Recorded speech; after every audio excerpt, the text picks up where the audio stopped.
This video contains subject matter that may be offensive and disturbing to some people. If you are the type to require a warning throughout a video or show, let this message serve as your warning. This channel discusses the harsh reality of true crime. If this warning is not sufficient for you, consider a different genre and unsubscribe from my channel immediately.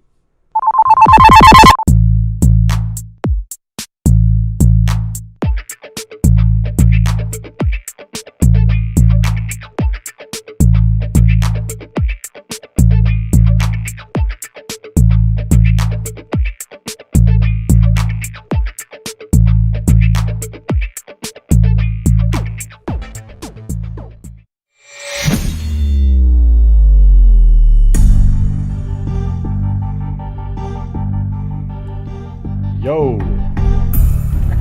Hey, look at there's blue for you guys. Come on, Chloe. Yeah, there's the other one. Yep. Thanks, Zozo, for the, whatever those are, the super chats.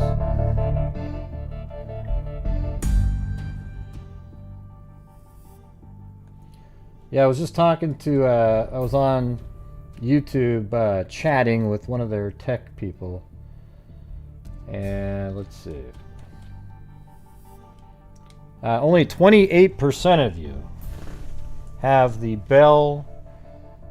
You know the bell icon for notifications? Only 28% of you even have that set.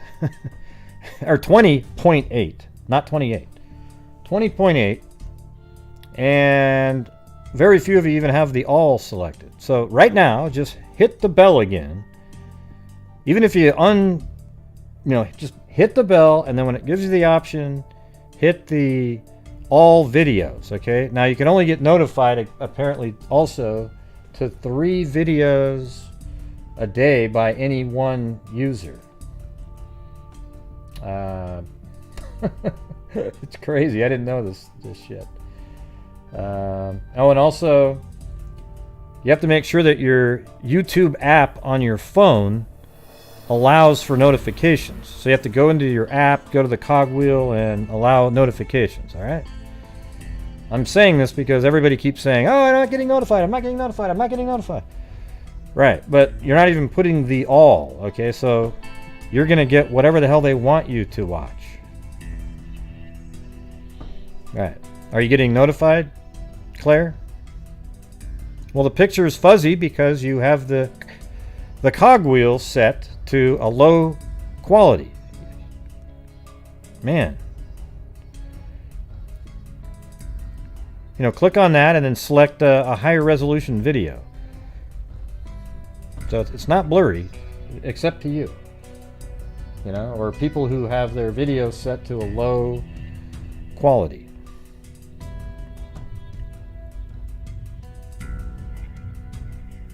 Yeah, you can go all the way. I have it.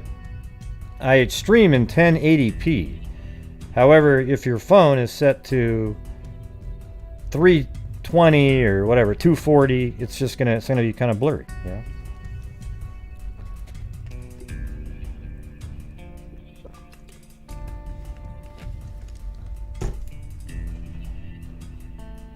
It's just kind of weird, the notifications. It seems like it used to be where the right when the show started, it would just be bing, bing, bing, bing, and get right up to 100, 150 people really quick.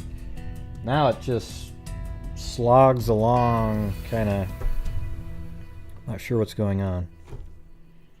They never really give you any answers when you get a hold of YouTube. They always say, well, no, everything looks fine, everything looks fine.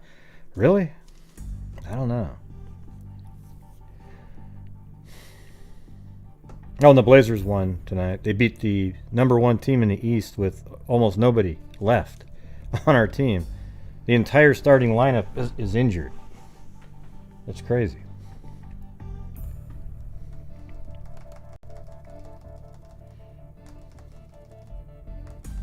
This shows you how crazy it is. I don't know why your TV would have that. That doesn't make any sense.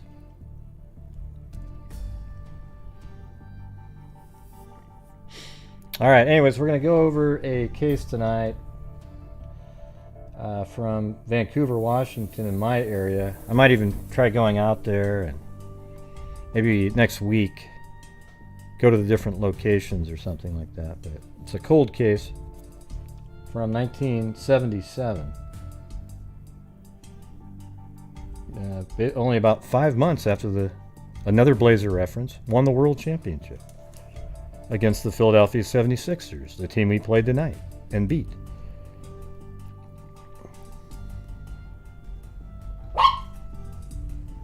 Oh, there goes the dogs again. See, Blue has taught Chloe to bark now on any tiny little bit of noise.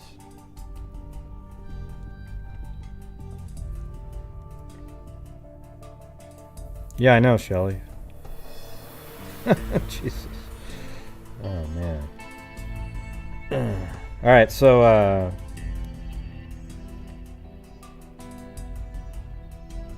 don't even know what that means, Darlene. You and the wife can have a getaway, Gray. Don't know what that means. I mean, like, where that came from. It seems like you missed the first sentence. As if you were talking to me in your brain. Oh, that's not really a getaway. It's just going over. Jeez, are you kidding? It's literally 15 miles from me.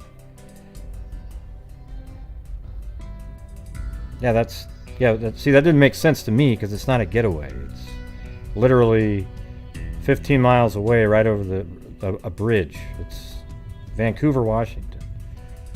Yeah. So, yeah, for me that didn't make any sense. But yeah, I get what you're saying now. All right. Hey, you want to go on a fantastic trip? Oh, well, where are we going to go, Gray? Where are we going? Oh, Vancouver, Washington. Well, that's even closer than your parents. Oh.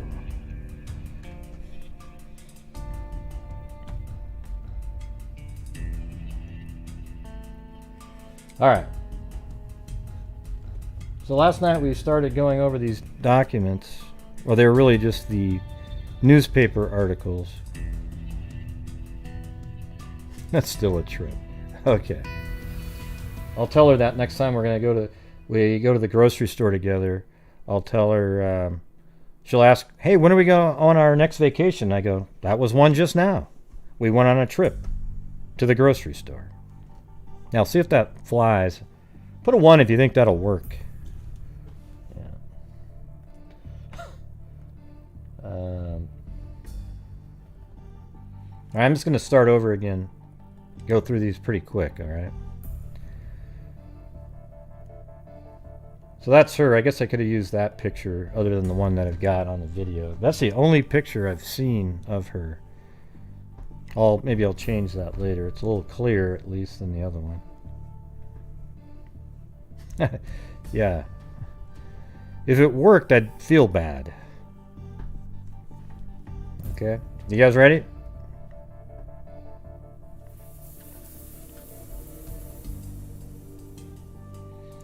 I mean, I'm interested to do this one, so here we go. Vancouver police are appealing to the public for assistance in solving the murder of a young woman found dead in David Douglas Park Saturday. Detectives request that anyone who may have seen Terri Foster, 21, early Saturday. Hey, thanks, Jessica Schubach. I turned off the streamlabs sounds over here just because I want to go through these, but thank you, Jessica Schubach. I'll read your notes instead of having the... So if you have any questions or anything, you can put them in the super chats. And I'll see it and read them. Unless I'm on the other screen, then it'll play them.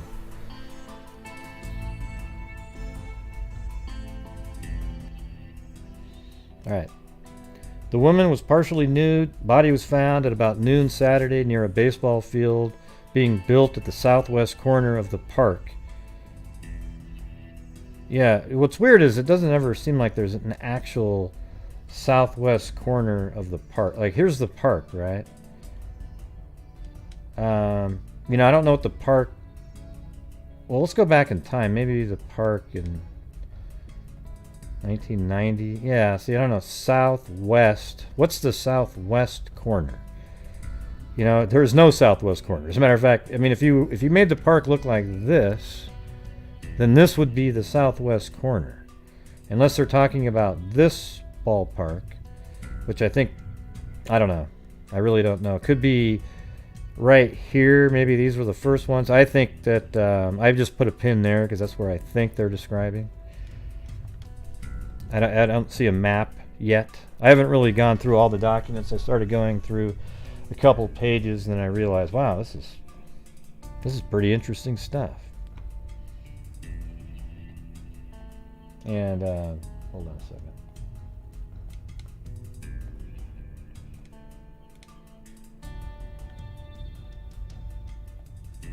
Oh, thanks, Linda Molden Howe on a PayPal there. Thank you. I was just looking at, and yeah, Danny May is the one that's got all these files. She's had them sitting around and wanted to know if I wanted to go over them. And so that's what I'm doing. It might not be a one-show deal. This might take a little bit. All right, I'm not sure. So here we go. So she was found dead at that park, and she was last seen at 3711 East 13th Street about 2 a.m. Saturday on foot. She was wearing a blue denim jacket and pants and carrying a light tan purse with a shoulder strap. When her body was found, she was nude from the waist down except for shoes and socks, and her purse was gone. The purse was found about 4:30 a.m. Saturday in the 7200 block. I have the exact locations of these now, though. Near the park, but the wallet was missing. Detectives said it was found later Saturday at Indiana and Detroit streets. Not sure what that sound was there. Detectives said Miss Foster had gotten off work Friday evening at Edelweiss Inn in Hazeldale. Now, I think I found that. So I went and looked on Google and found this old poster, or it looks like a match book, right? And then on the match book had Edelweiss Inn, 8800 Northeast Highway 99, right? So right here it said, where did that put that? Right here. So Hazeldale, right? So if you go up here, and Hazeldale is right there, right? And that address was right there, so I know that's the correct place.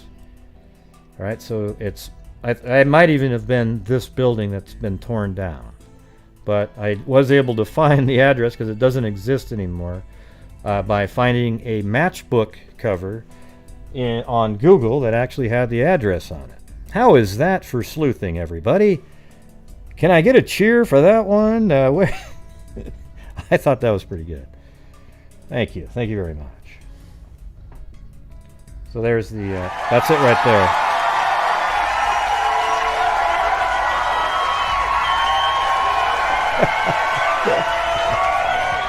Yeah. All right.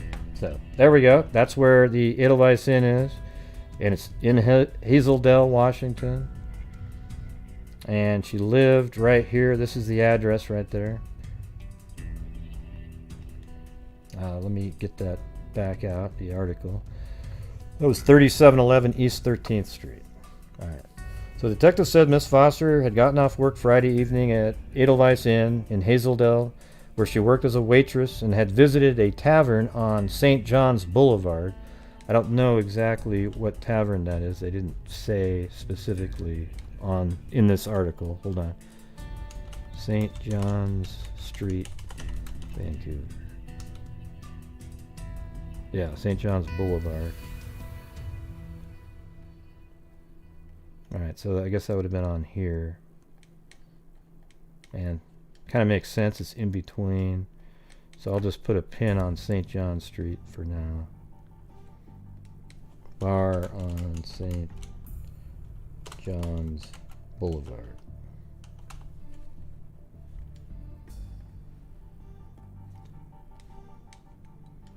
Alright, so she visited a tavern on St. John's Boulevard. She was driven home by friends shortly before 2 a.m.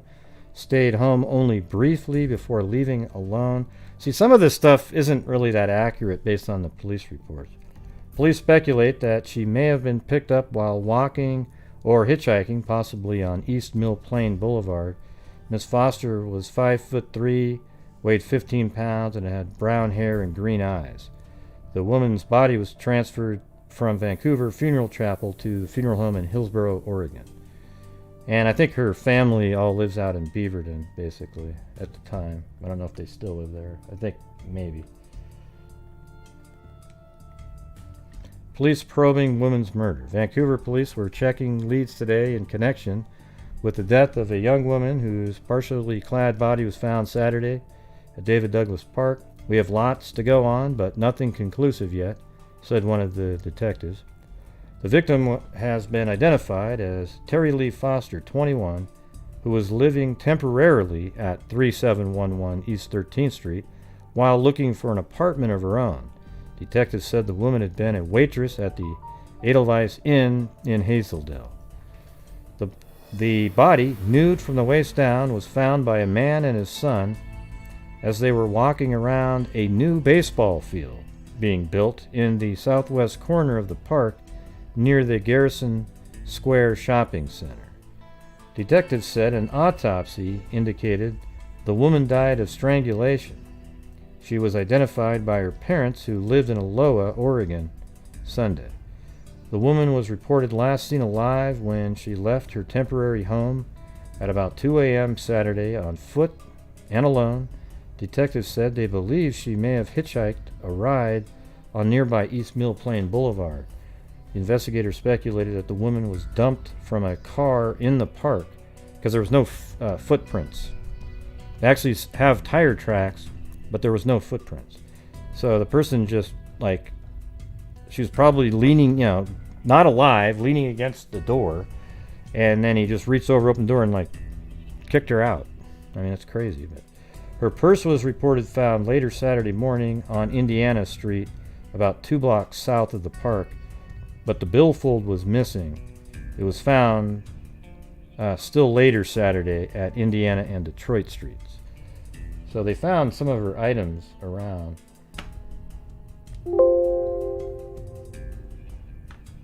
Not sure what that was. Let's see. It began like any other day for Terri Foster. It's hard to read this, but it was the day before Christmas Eve, and it turned out to be the last day of her life. She died on the 24th, but I think you still call that Christmas Eve, even though it's in the morning. The half-nude body of the attractive 21-year-old McLaughlin Heights woman was found about 12:30 p.m. December 24th, so a little after noon, in a corner of David Douglas Park, a few blocks from a Garrison Square shopping center. She had been roughed up and strangled, the victim of an apparent rape murder sometime after 2 a.m. that day. Who was Terri Foster? What was she doing out alone after 2 a.m.? Why would anyone want to kill her? Homicide investigators are placing together the answers to those and other questions. Parts of the case have the detectives baffled. We're involved in a real whodunit, one Vancouver Police Department detective said Tuesday. Miss Foster was born in Tacoma on July 9th, 1956, to Andrew and Millie Foster, who now live in Aloha, Oregon. They have another daughter and 2 sons. Miss Foster attended public school in the Portland area but did not graduate from high school. Family members told the Columbian she had been on her own for several years and had lived in Vancouver off and on for three or 4 years. Miss Foster had a daughter nearly 2 years ago. The family said the child, I guess her name is Fawn, now 20 months, was placed in a foster home. Prior to having the baby, Miss Foster had lived with a man who now lives in Portland. Her parents said Tuesday they did not know whether the man and their daughter were married. Jeez.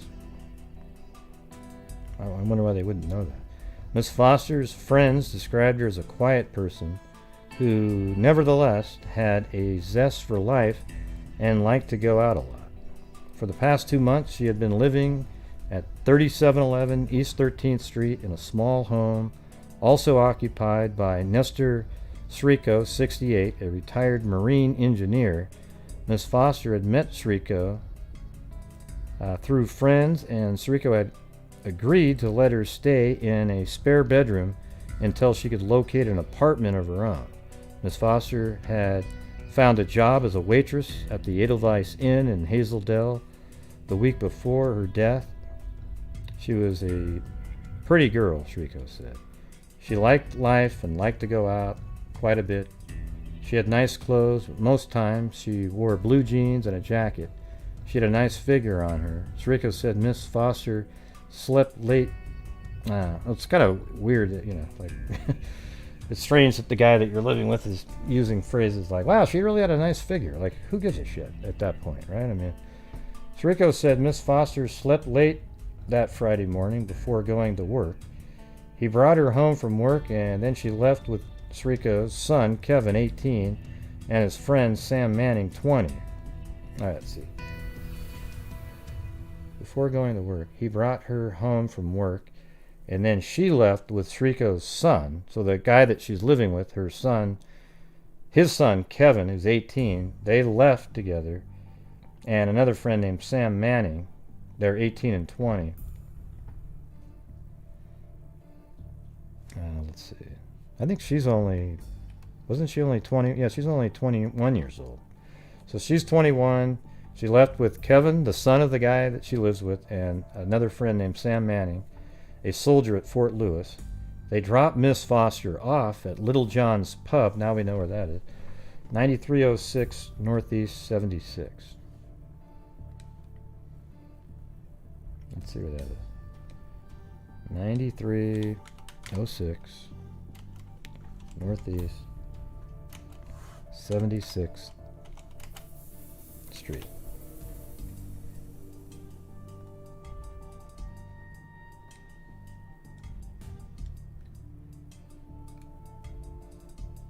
Yeah.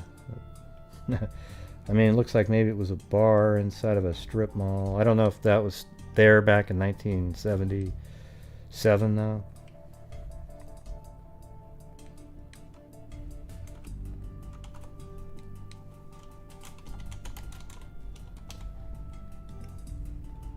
Okay.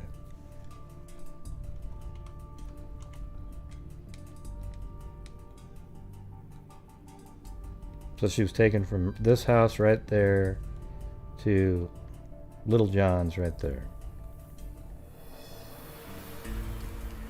A tavern she frequented occasionally. Then she picked her up when the tavern closed and brought her back.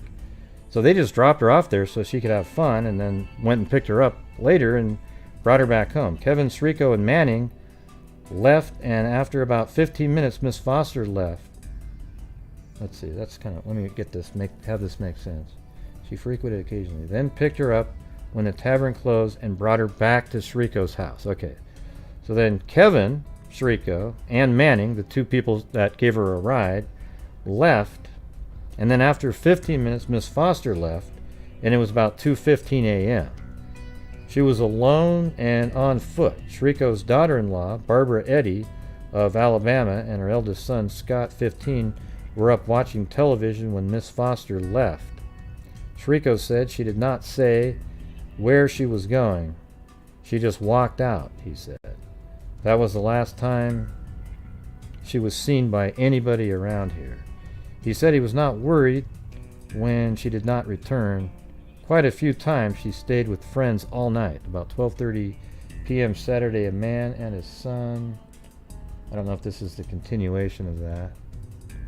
Yeah, I don't have the second page of that, I don't think. Let's see. Yeah, that's unfortunate. I don't have the second page of that article. So, let's see. Vancouver detectives are investigating the apparent murder of a young woman whose partially clad body was found shortly after noon Saturday at David Douglas Park. Detectives said Monday that there was no subject yet in connection with the death. Her body was found sprawled in the southwest corner of the park, located west of North Garrison Road. Detectives said a man and his son were looking over a new baseball field.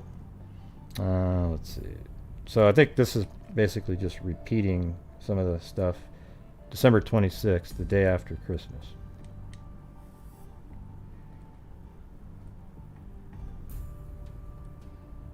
Alright. So these are all the different characters that they talk about in these documents. And a lot of them are just, you know, like Terri Foster, the Shrikos, Kevin, Sam Manning, different people here. And that's part of the documentation.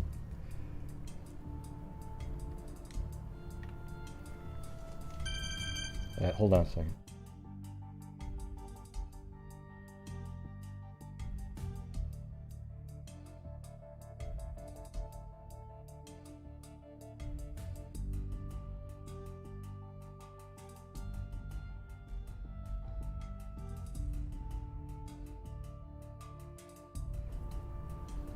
All right.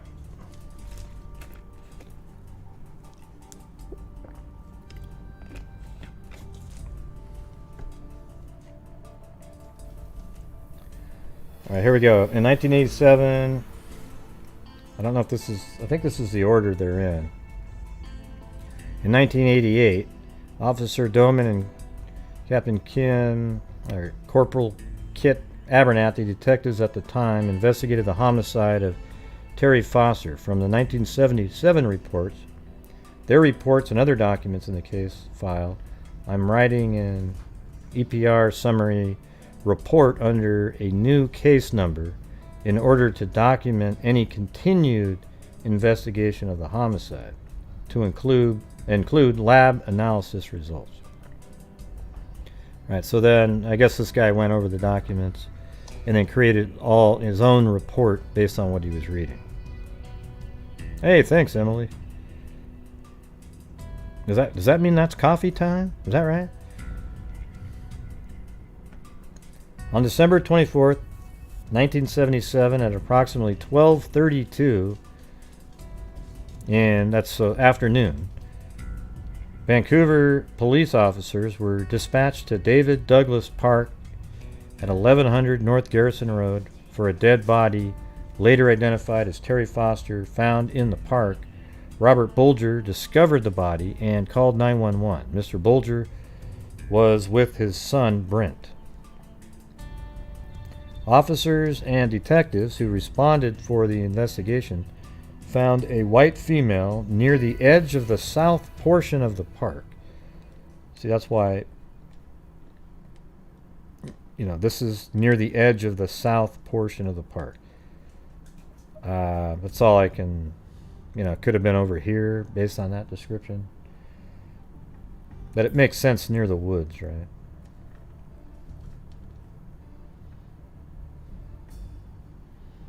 Now, west of the second baseball field under construction.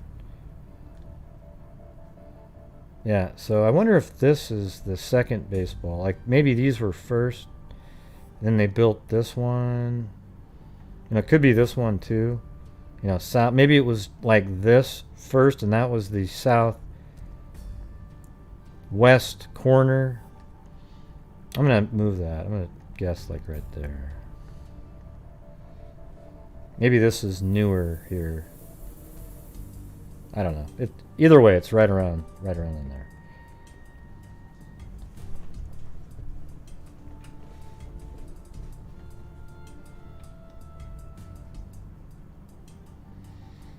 Now, the body was laying face down with the head towards the southeast and the feet towards the northwest. It appeared the victim was dumped out of a vehicle due to tire tracks being found in the area.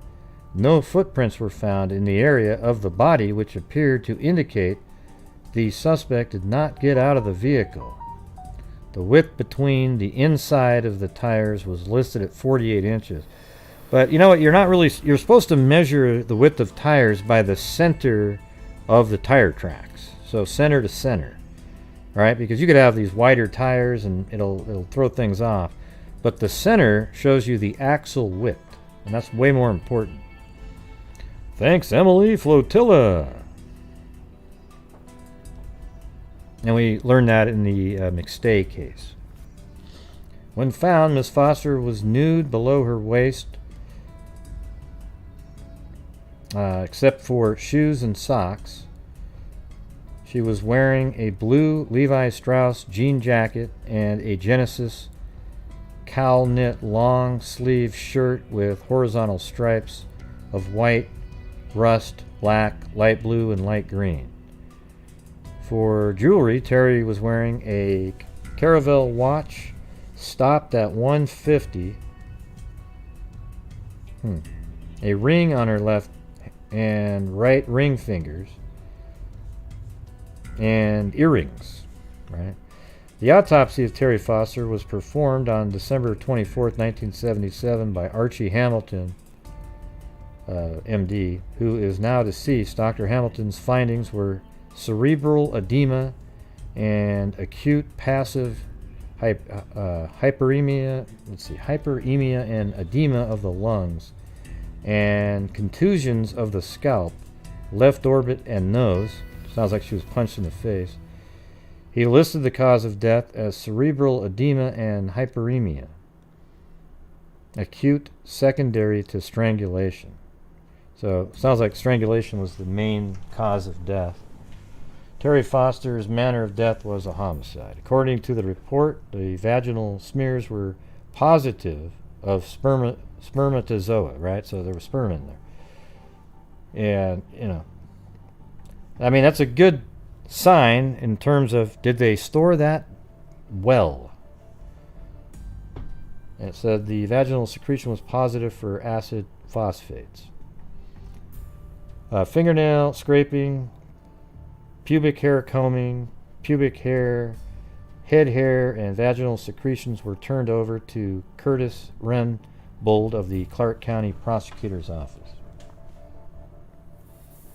On December 24th, 1977, at approximately 4:30 a.m., Officer Ringstead was dispatched to a purse found in the middle of the street in front of 7215 Indiana by Carl Pullman. So that would be right here. That's this address. So it's right in the middle of the street in front of this house. So now we know that's exactly where it was. Thank you, Sarita and Zoza. In the purse was a temporary driver's license belonging to Terri Foster, listing the home address of 3711 East 13th Street. Learning of the homicide when he came to work on December 24, 2007. I think that meant to say 1997.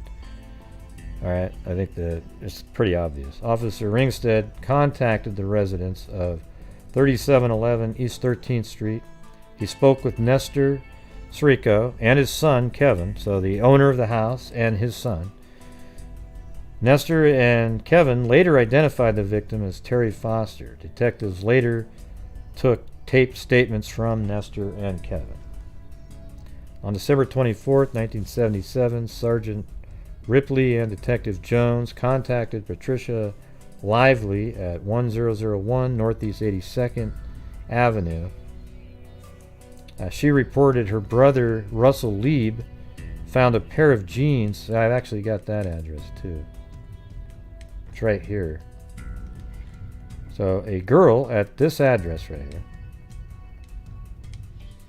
She reported her brother, Russell Lieb, found a pair of jeans in the street by Akron and Michigan streets, which is right here. So for me, it seems like the killer, you know, either he went through the woods or something, or just kind of walked right here and then headed out like this. But it's obvious now that he left like this. See, because this wallet was also found, we'll hear that in a minute, on this street, but I think 50 feet up this direction. So that likely means that the killer walked like this, down like this, and then this direction. Or was even in a car at the time. Well, obviously he was in a car, right? Because there was tire tracks. So, you know, he probably had his car, drove into here, and then continued out, drove around, dumped her body, then maybe went back this way again, right here, then took this right to get off the main streets as quickly as possible, dumped her items, drove around like this, dumped more items, and then drove off into the wild blue yonder.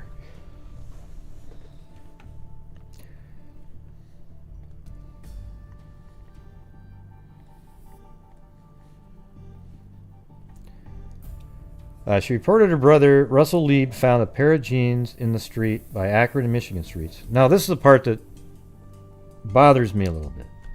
He took the jeans home, washed them, and then he gave them to Patricia's daughter. I mean, let's see. When Patricia learned of the homicide, she called the police about the jeans. So, let's see. She reported her brother, Russell Lieb, found a pair of jeans in the street. Okay, so he gave the jeans to his sister's daughter, his niece. I mean, isn't it a little bit weird to, find, even pick up jeans on the street, for example.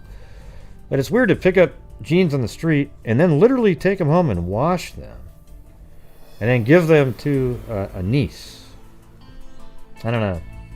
I find that strange. I'm not saying this guy's any, obviously the police probably checked out all that. And I definitely would have checked that out after hearing that. Because now you're removing, you're sort of, in a way, you're washing evidence off of a pair of pants, but in a way that seems completely innocent. Right? Yeah. I don't know. What about it, Rochelle? That's just when it stopped. Yeah. She was actually found...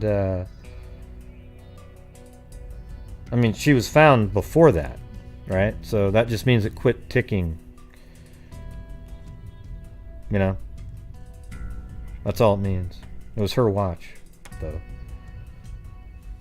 Maybe it's one of those ones that you needed to wind up and it ran out. Just trying to figure out.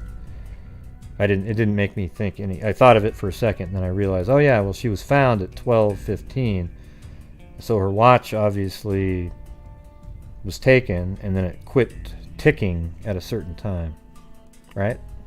Okay. He took the jeans home, washed them, and then gave them to his niece. When Patricia learned of the homicide, she called the police about the jeans.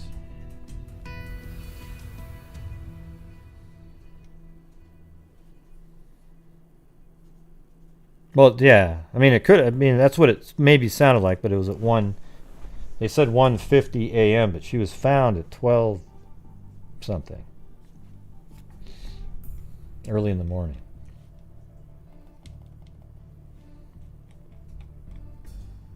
Yeah, 12:32. No, that's actually the next day. No, maybe you're right. I don't know. I think you might be right. Let's see. Hold on a second. That's 12:32. That's right. It was afternoon when she was found. So let's see. I don't know if it means that it stopped working, though. If it's a wind-up clock, it would just keep ticking, right? Unless it was wet outside and it was found in some kind of a damaged state. But that could be...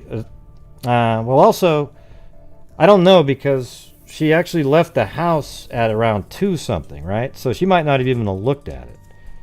It's just one of those watches that or it never even worked at all, and it just happened to be right twice a day, right?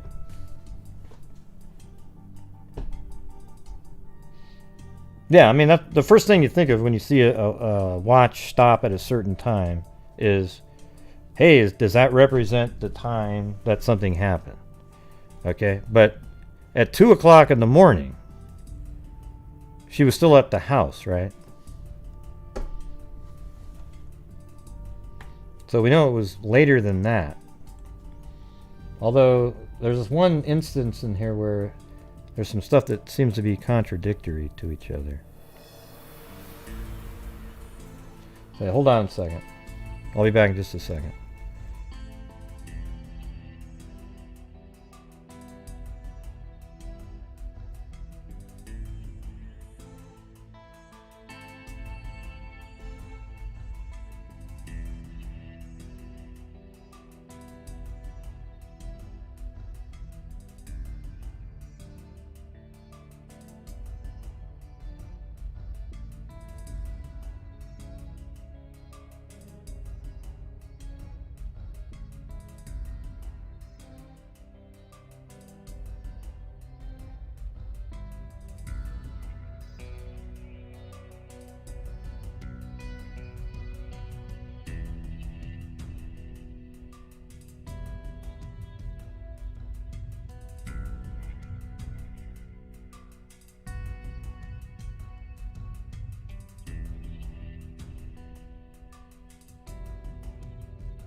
All right. I know you guys are just, wait, where's Gray? Where's Gray? You know. I'm kidding. All right. On December 25th, 1977, Sergeant Anderson and Detective Jones went to 719 Detroit and contacted James Gulliford. Mr. Gulliford found Mrs. Foster's wallet in the street on December 24th, 1977. It was approximately 50 feet north of the intersection of Detroit and Indiana. There's Detroit. That's Indiana, and I measured from right there, 50 feet, so it was about right in that spot.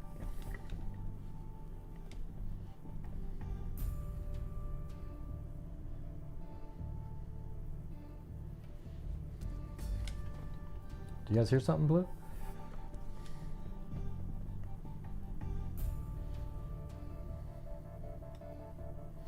All right.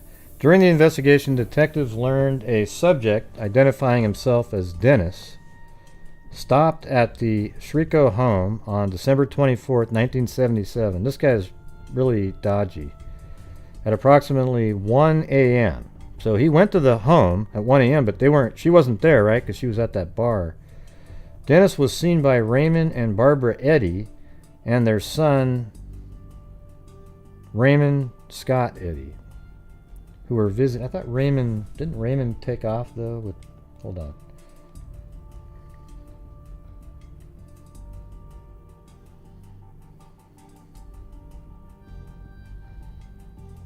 I thought Raymond took off with, no. I hate that crap.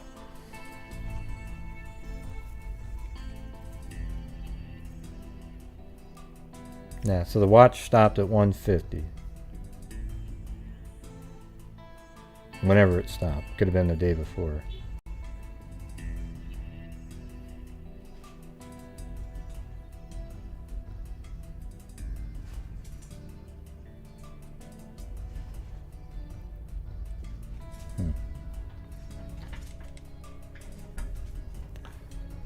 Thanks, Rachel White. Wow, we have a Rochelle Black and a Rachel White. Man, that's weird. Here, my wife just came home. Hold on.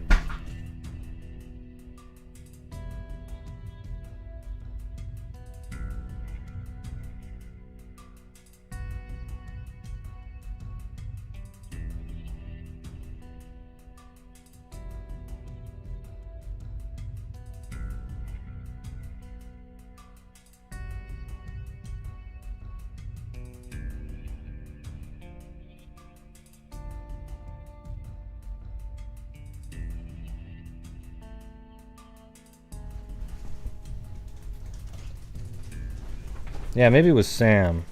I can't remember now the name of what it was. But anyways, let me get to this one. During the investigation, detectives learned a subject identifying himself as Dennis stopped at the Shriko home, and he was seen by Dennis was seen by Raymond, Barbara Eddy, and their son Raymond Scott Eddy, who were visiting the Shriko residence. Raymond was the brother of Kevin Shriko. Okay, so it must be like a stepfather situation. A composite sketch was made of Dennis. So, he showed up there at 1 o'clock. Dennis was later identified as Dennis Allen David. I compared the composite to photos of Dennis David. The composite appeared to match for Dennis David. On December 28th and 29th, 1977, James Wygant performed polygraph exams on Dennis David. According to the polygraph exam report, Dennis David signed waivers of his Miranda rights and statements that the tests were being taken voluntarily. In the polygraph examination, Dennis's negative answers to seeing Miss Foster late on Friday night and seeing her at Edelweiss on December 23rd, 1977, suffocating Miss Foster or blocking Miss Foster's breathing to cause her death, had physical responses consistent with conclusive indications of deception. Or maybe he was just like, oh, God. Included in the polygraph exam report was the statement of Dennis David. Dennis confirmed he did meet Miss Foster at Edelweiss, so the bar she went, or where she worked.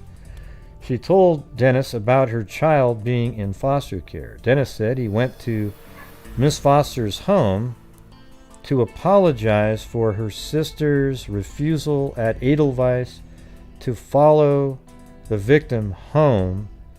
They're really just saying Terri home, so let me just replace that.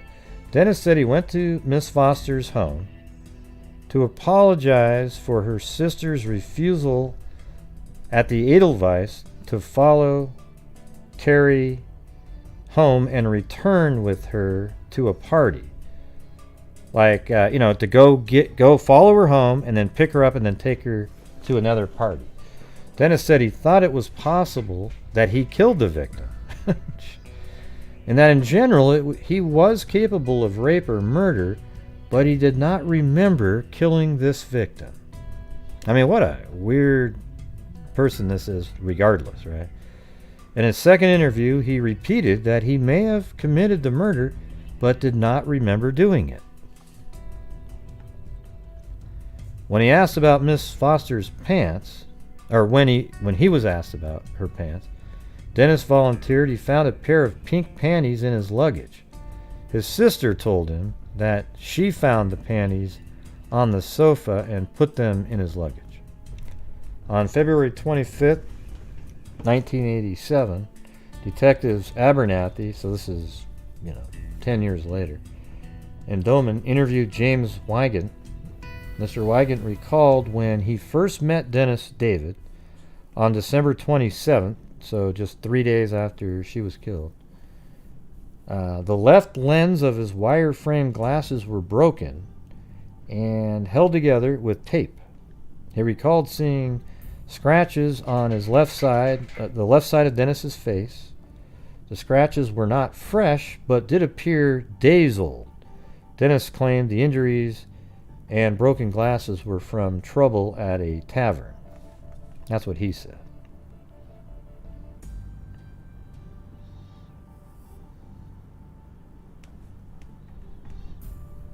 Well, you're young, Blink Cam Love. In the follow-up investigation by Detective Abernathy and Doman in 1987, they learned the employees of Edelweiss had a Christmas party on the night of December 23rd. So that would be that night, so late into the evening of the 23rd, and then she was killed early morning on the 24th, and then found that next day. So the Edelweiss had a Christmas party on December 23rd at an employee's apartment. So people were like, hey, we're going to have a party after work, come on over. The party began at 11:30 and continued into the morning of December 24th, 1977. In 1987, they interviewed some of the Edelweiss employees: David Wenrickson, Gail Whitney, Rebecca Windsor, Patricia Sullivan, Robin Ortega. Dennis David attended the party with his sister. So, this Dennis David guy went with the sister that apparently didn't drive home with drive Terri home and then take her back to the party, I guess. So Dennis David attended the party with his sister, Colleen Paulette. He left the party and returned. When he returned, some witnesses saw the left side of his glasses were broken, and he had scratches on the left side of his face. See, it's interesting, right? Because she was supposed to, the sister, I guess Terri wanted to maybe get a ride to this party, but then this Dennis individual and his sister, they're at that party, and then he leaves, but he knew that she was going to be going to the party. I don't know, it's just interesting, the timing of everything.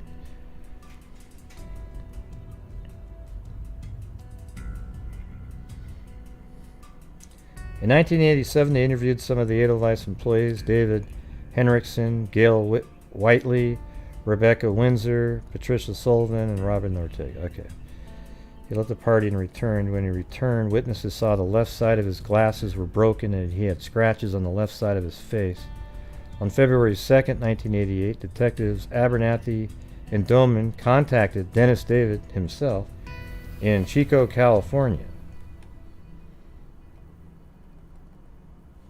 During the interview, detectives reminded Dennis about the importance of telling the truth on 2 occasions when he left out, going to Miss Foster's home and returning to the party after being at Miss Foster's home. Yeah, because remember he went there at 1 o'clock. Detectives Abernathy and Doman. This is where there's some kind of contradictory information. Detectives Abernathy and Doman also interviewed John Paulette, his parents, and Colleen Paulette on February 3rd and 4th, 1988. On February 5th, 1988, polygraphs, blood and head and pubic hair standards were taken of Dennis David pursuant to a search warrant. From the tire cast, the possible tire for the suspect vehicle was a Michelin X radial. Based on measurements taken at the scene, however, the possible suspect vehicle wheelbase is 96 inches and inside measurement of 48. Suspect vehicle make and models were identified. The list of vehicles was Volkswagen Bug or vans, Datsun 510, 610, 710, some 240Zs, and the Fiat 124 and 131. The Volkswagen and Fiat models were delivered from the factory with Michelin X radial tires. In his statement to detectives, Abernathy and Dorman, Dennis said he drove his 1977 Datsun, which is one of the types right here, to Vancouver in 1977. When asked about tires purchases, the first of many brands he named was Michelin. So he actually named a Michelin tire. Nestor Shriko told officers Ringstead that Terri Foster had lived with him. So now we're back to the owner of the house that Terri lived at.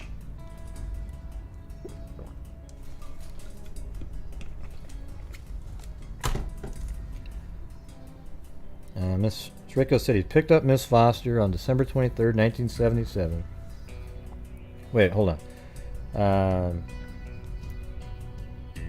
The owner, Nestor Shriko, said that Terri Foster had lived with him for approximately 4 months. He had not seen her since before midnight on December 24th, 1977. Mr. Shriko said he picked up Miss Foster on December 23rd. So this is the Mr. Shriko, the owner of the house that she stayed at. This is where it gets contradictory, these 2 different statements coming up. He said he picked her up on December 23rd at approximately 11 o'clock from where she worked, Edelweiss. He brought her home. She then left with his son, Kevin Shriko, and a friend of his, Sam Manning, at around midnight. Then they returned at 1, he says. Miss Foster then left the home on foot. Okay, but that's totally different than the, remember 2 o'clock from before? So now we have Kevin Shriko. This is the son of Mr. Shriko. He told officers Ringstead that he and Sam dropped off Miss Foster at Little John's Pub in the Five Corners area.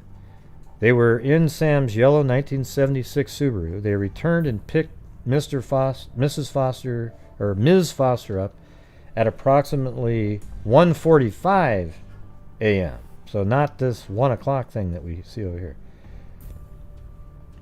From the pub, and then they drove Miss Foster home, arriving at 2:10. See, this matches. I don't know if the dad here just didn't remember correctly. And arriving approximately at 2:10, Kevin said Miss Foster had been drinking. He went to his mother's house in Washougal, where she spent the night. Or he spent the night, excuse me. So Kevin said Miss Foster had been drinking. He went to his mother's house in Washougal, where he spent the night. So he just dropped her off and then left, I guess. Raymond Eddy, on December 25th, 1977, was interviewed by Detective Dan Jones. Raymond identified Nestor Shriko as his stepfather. Raymond knew Terri Foster. So that's interesting. So Raymond does know Terri Foster, but he's the stepson of Nestor Shriko.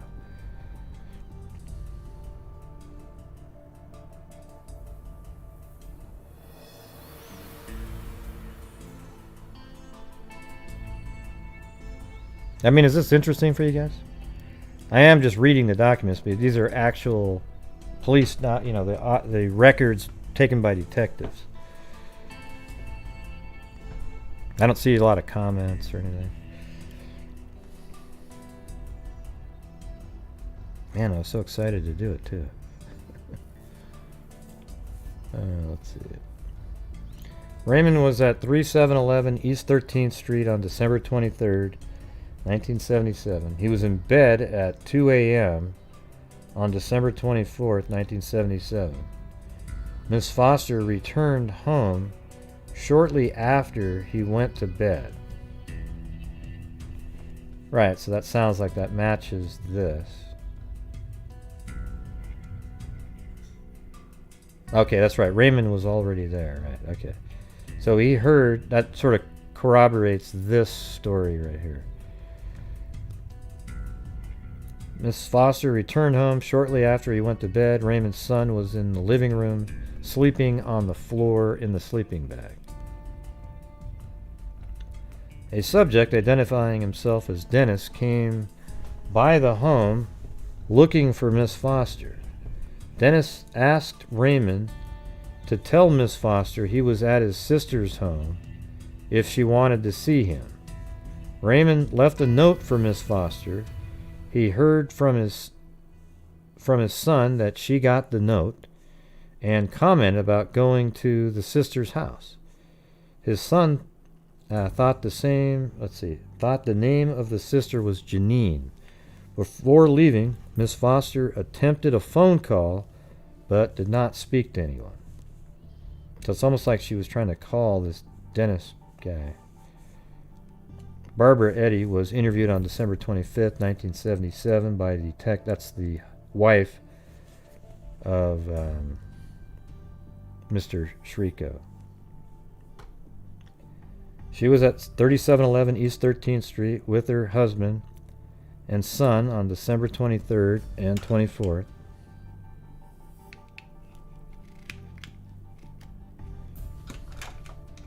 Barbara was present when Miss Foster left the home, then returned at approximately 2 o'clock.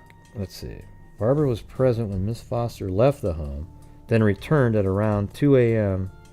Yeah, so that matches again. When Miss Foster returned, Barbara was in bed but heard someone come home and then heard Miss Foster talking with her son.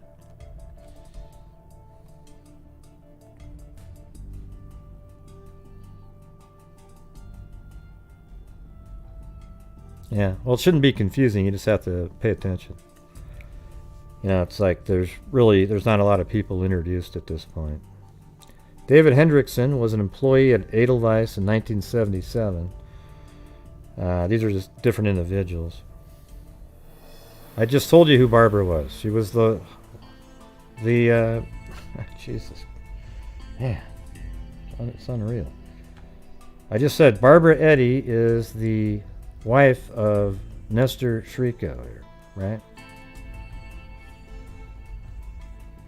She was just there sleeping. It's their house. Yeah. These are just different people they've interviewed. Okay, so David Hendrickson was an employee at Edelweiss in 1977. On December 23rd, 1977, David was at an employee's Christmas party at Robin Weich's apartment, which started at approximately about 11:30 or midnight. He recalled a female employee was at the party with her brother, who was visiting from California. Well, that's who this guy is. This Dennis is from California, and her sister worked at Edelweiss, his sister, and So he went to that party, and he was there as her guest.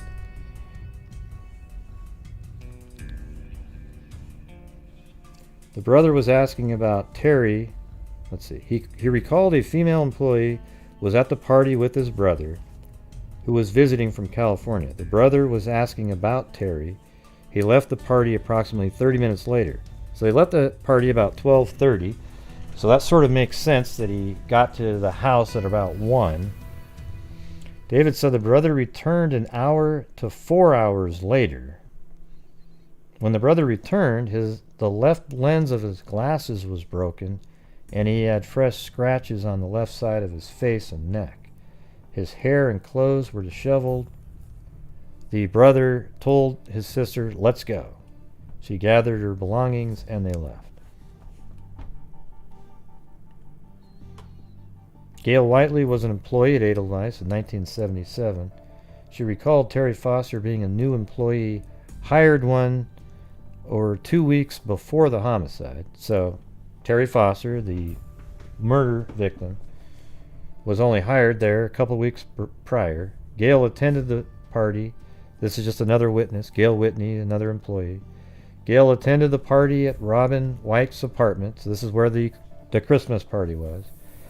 These are just people that remembered something. She recalled another new employee, Teresa, and her brother. So Teresa is the brother of Dennis.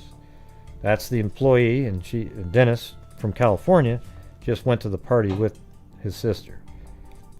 Dennis left the party and returned at least 1 hour later.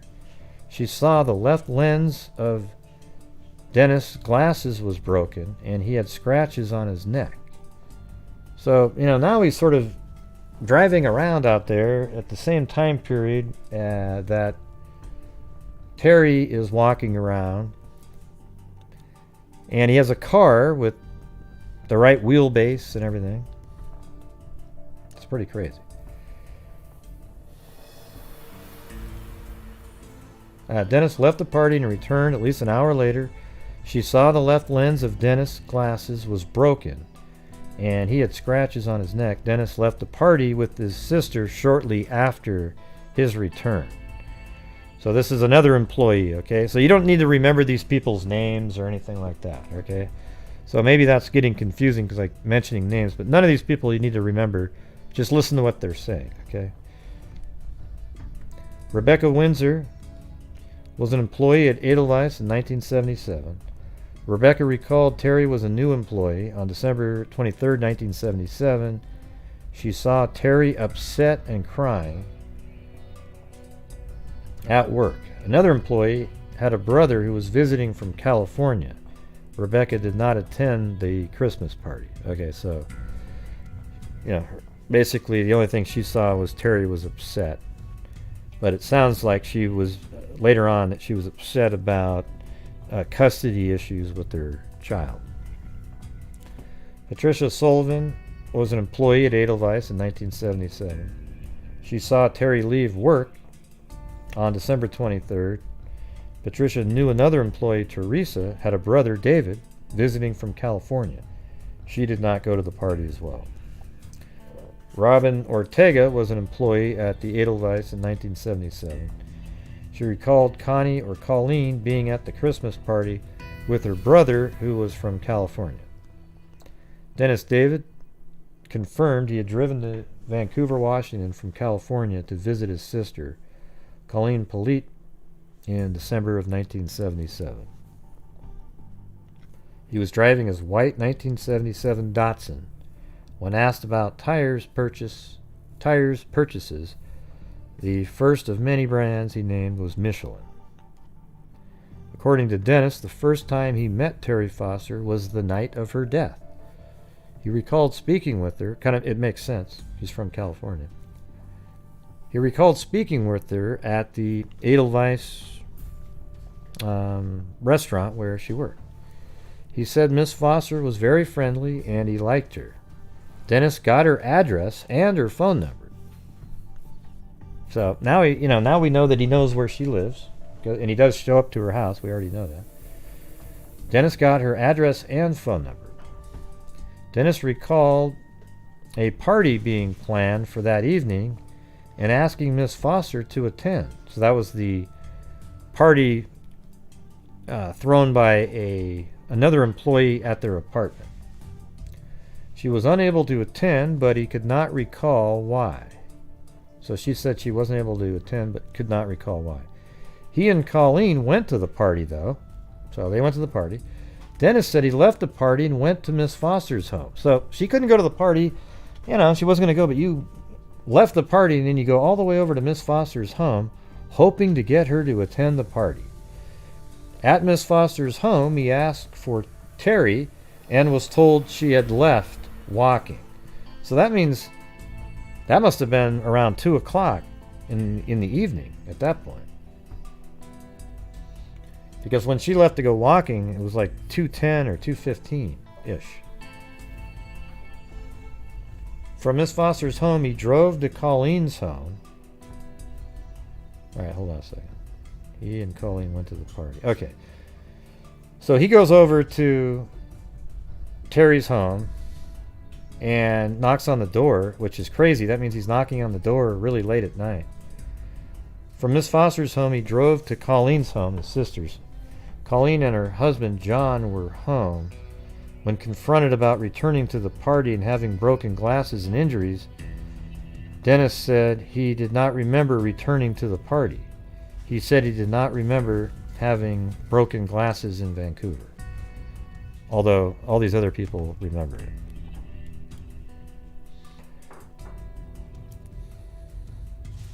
When told by detectives that they knew he did this, Dennis stated, "Oh my God, could I have done this?" He then stated, "I probably did do this. In fact, based on what you're telling me, I have no reason to believe that you would lie to me. You've convinced me that I did do this." It's crazy. I mean, Dennis claimed he had no memory of what he had done or had occurred after leaving Miss Foster's home. He said he probably did do this, but unless I can remember, I can't confess. John Polite recalled Dennis being in Vancouver at his home around the time of Miss Foster's homicide. He also knew about the Edelweiss party. John did not attend the party. Hey, John Polite. Let's see. I do have the... Let's see, that was on page 4.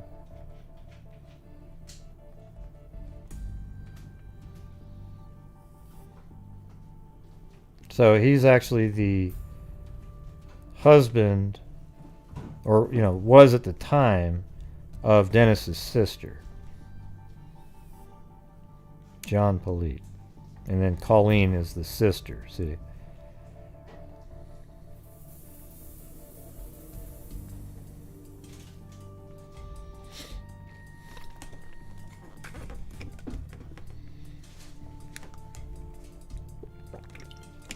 Yep, and don't forget, everybody, on this channel, you guys are my sole source of income.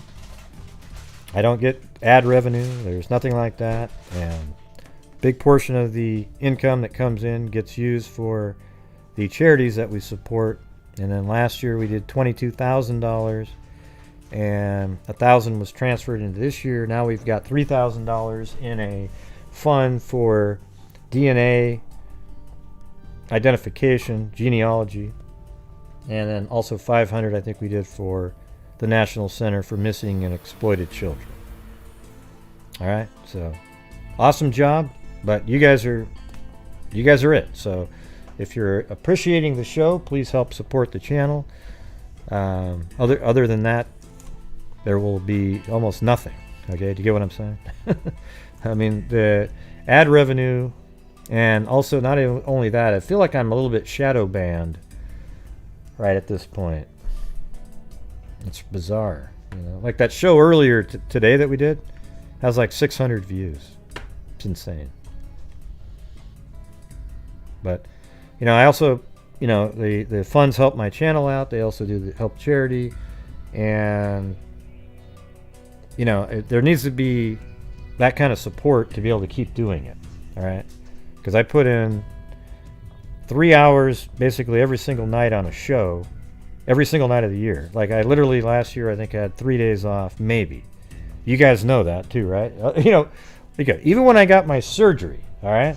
Even when I got my surgery, the only night that I didn't do a show was the day of the surgery. Like I got the surgery and then I just couldn't do anything. I did make a post on, and then the next day I got up in the morning and we drove all the way back to Portland and I just propped myself up and did a show, okay?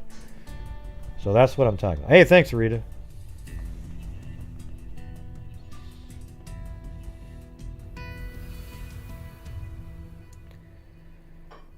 Right, and then so I do the 3 hour shows, then it takes hours to put everything together. Like I've already mapped all this. I've already read through these first few pages, you know, 5 or 6, 7, 8 pages here, and mapped everything out that I could. Right. All right.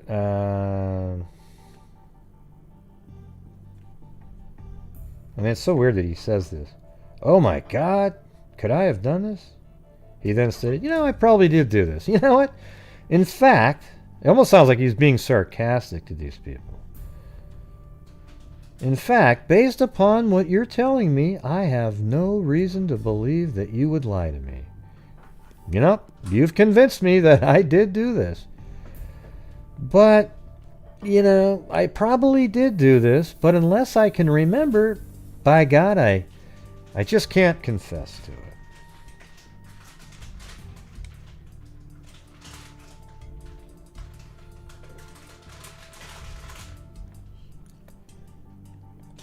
All right. So then here's his brother-in-law recalled Dennis being in Vancouver at his home around the time of Miss Foster's homicide.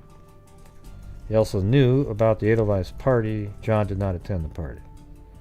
Thank you, Brianna CC. He believed Dennis's glasses were broken on the night of the party. He could not recall if Dennis had any injuries to his face. Right, so that was 4, I think.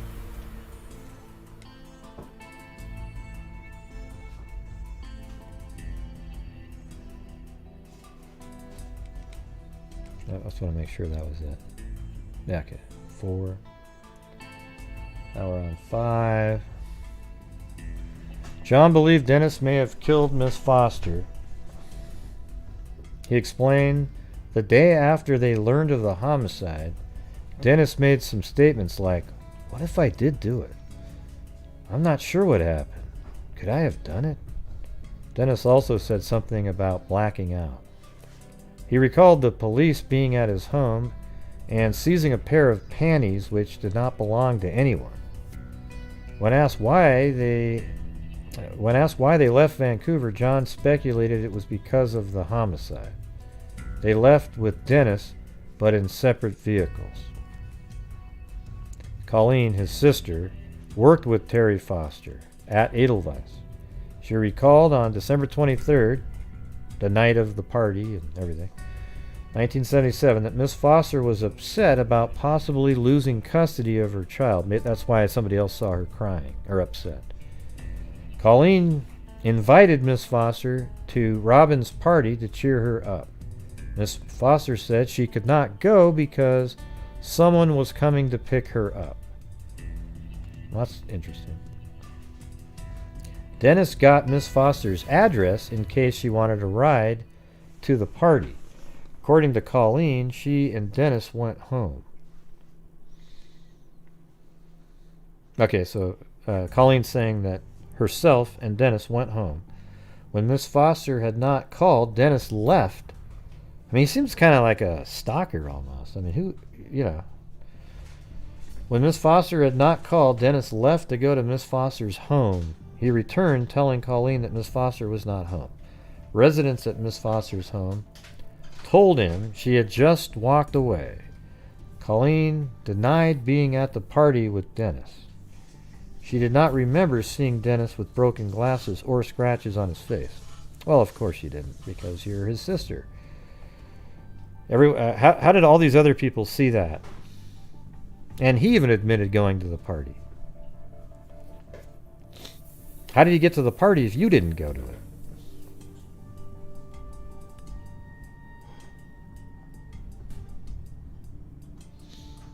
According to a Vancouver Police Department Evidence Property Register 19 items of evidence were collected.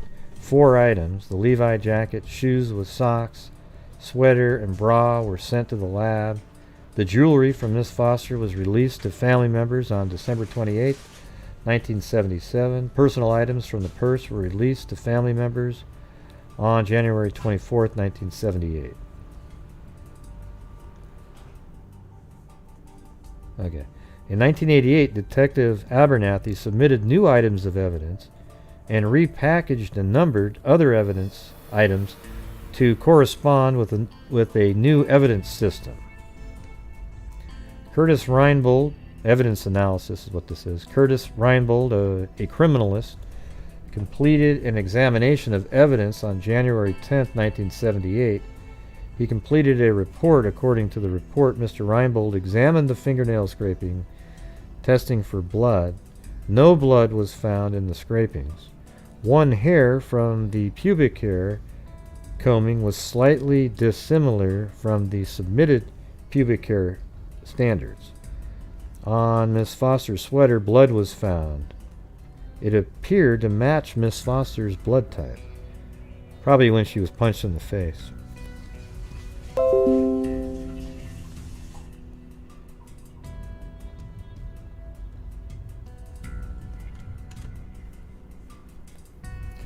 According to WSP Crime Laboratory Report 586159, dated April 11, 1986, Kenneth D. McDermott did not find seminal fluid in a vial labeled as vaginal secretions.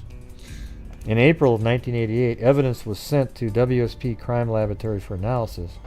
According to an August 15, 1988 report by Lynn McIntyre, WSP forensic scientist, the single hair from the pubic combing of Miss Foster was microscopically dissimilar to the pubic hair of Miss Foster and Dennis David. So it was dissimilar to Foster and Dennis David, the person that is so dodgy. No tissues of hair were observed in the fingernail scrapings. Let's see, no tissues or hair. Blood and hairs were found on Miss Foster's sweater.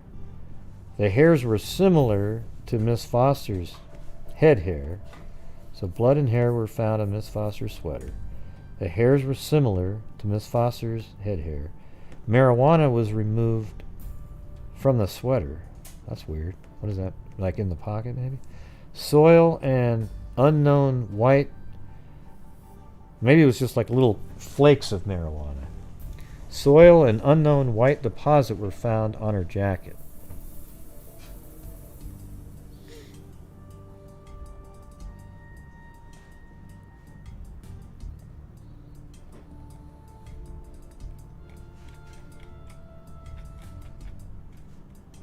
Nothing on that page. I know there's a lot of blank ones here. Let's see.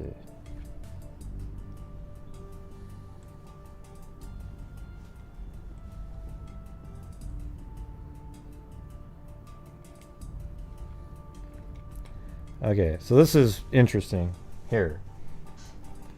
A partial YSTR profile from collar area of the sweater is a possible mixture. No determination could be made about Dennis David as a possible contributor to the sample. The YSTR profile from the non-sperm fraction DNA extract of the vaginal swab was excluded as a contributor of the partial YSTR profile from the sweater. Terri Foster, 21-year-old homicide victim. Let's see. On December 24, 1977, Terri Foster was found deceased in David Douglas Park. She was which was under construction at the time. She was found nude below the waist. Her death was found during an autopsy by Dr. Archie Hamilton as a homicide. I reviewed the case file, learning Dennis David was a suspect in Terry's death. Dennis had failed a polygraph concerning the death of Terri Foster, and witnesses saw him with broken glasses and a scratched left side of his face the night of her homicide. On July 20th, 2006, I sent select items of evidence to WSP Crime Laboratory for biological and DNA analysis. According to a WSP Crime Laboratory report dated July 16, 2008, blood was found on the collar of shirt or sweater worn by Terri Foster when she was found deceased. YSTR DNA analysis was recommended for the blood. WSP forwarded the shirt sweater along with other evidence to Orchid Cellmark for YSTR analysis. I received a report dated June 29, 2009 about the shirt/sweater. According to the report, a partial YSDR profile from collar area of sweater is a positive mixture. No determination could be made about Dennis David as a possible contributor to the sample. The YSDR profile from the non-sperm fraction DNA extract of the vaginal swab, let's see, the non-sperm fraction, was excluded as a contributor of the partial YSDR profile from the sweater. It's almost like I'm not sure if they're saying that there's 3 different DNAs here. I mean, we've got a YSDR profile from the non-sperm fraction DNA extract, and then there was also a contributor, and they didn't seem to match. That DNA didn't match the contributor to the blood that was found on the collar.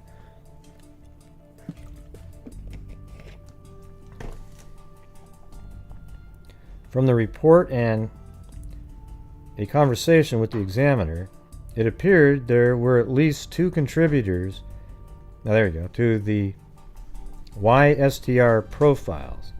The samples were poor, affecting the ability to make any determination about the suspect, Dennis David.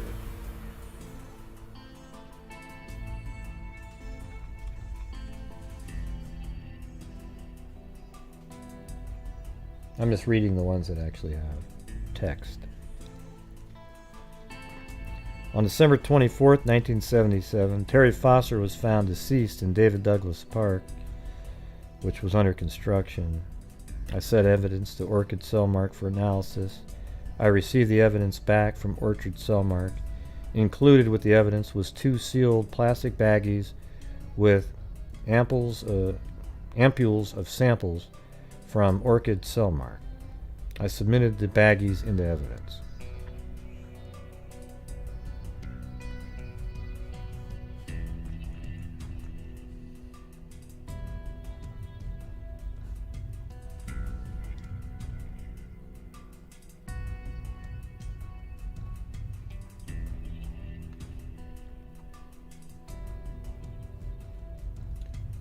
According to the report, no DNA profile was obtained from the brass-colored latch on the front of the purse.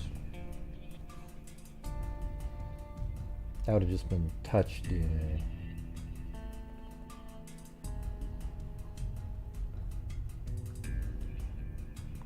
Huh?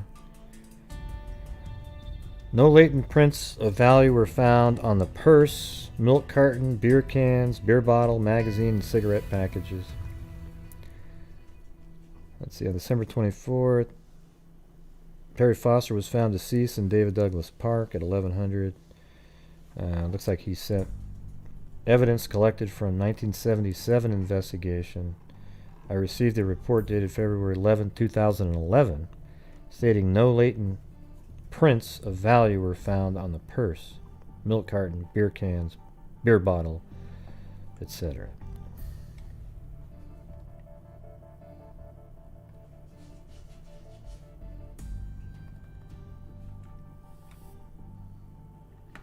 Alright. A YSDR profile from one extract excluded David as a contributor.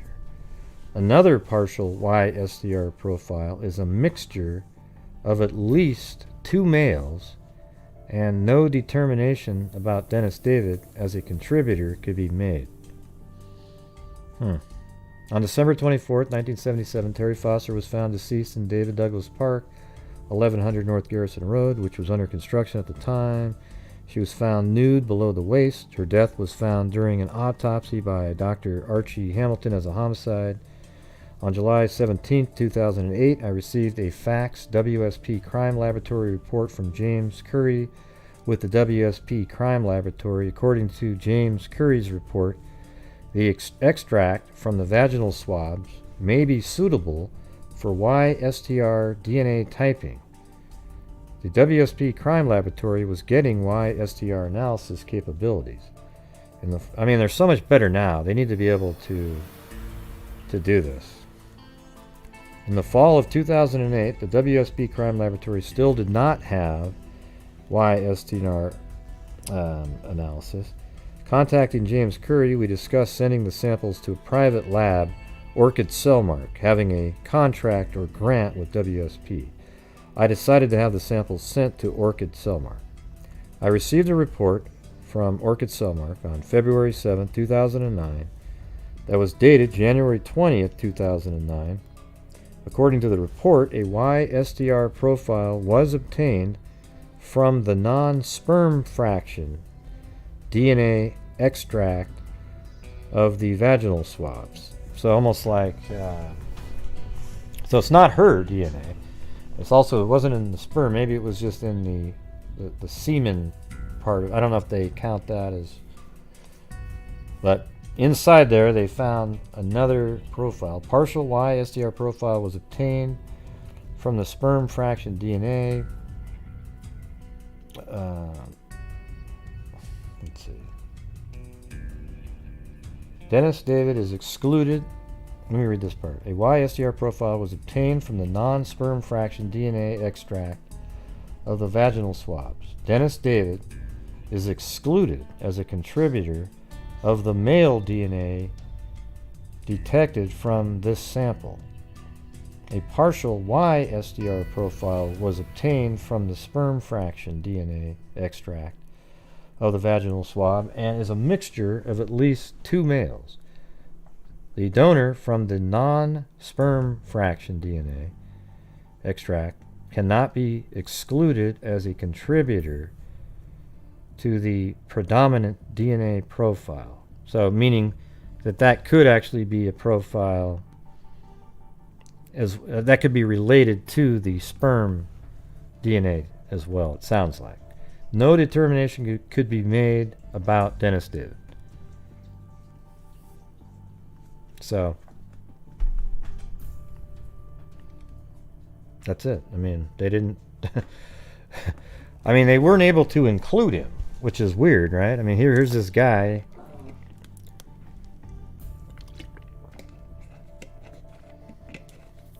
Yeah.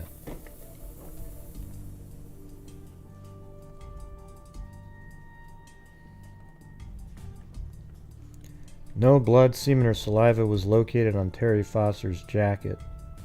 A white stain on the jacket originated from a single male source that was not Dennis David. A white stain on the jacket originated from a single male source that was not Dennis David.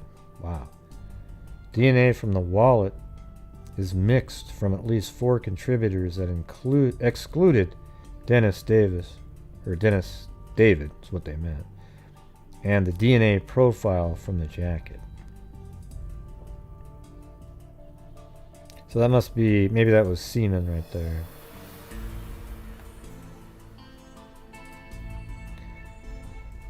Terri Foster, 21-year-old homicide victim. Let's see. I sent evidence collected from the 1970s. I think right up here is just the summary. So, you know, reading through all of this, you get to this right here. So basically, no blood, semen, or saliva was located on Terri Foster's jacket. Okay. So that wasn't semen. A white stain on the jacket originated from a single male source. So what would that be if it wasn't semen, saliva, or blood? Let's see. A white stain on the jacket originated from a single male source that was not DNA from the wallet is mixed from at least 4 contributors. That's confusing. Well, what is the white substance?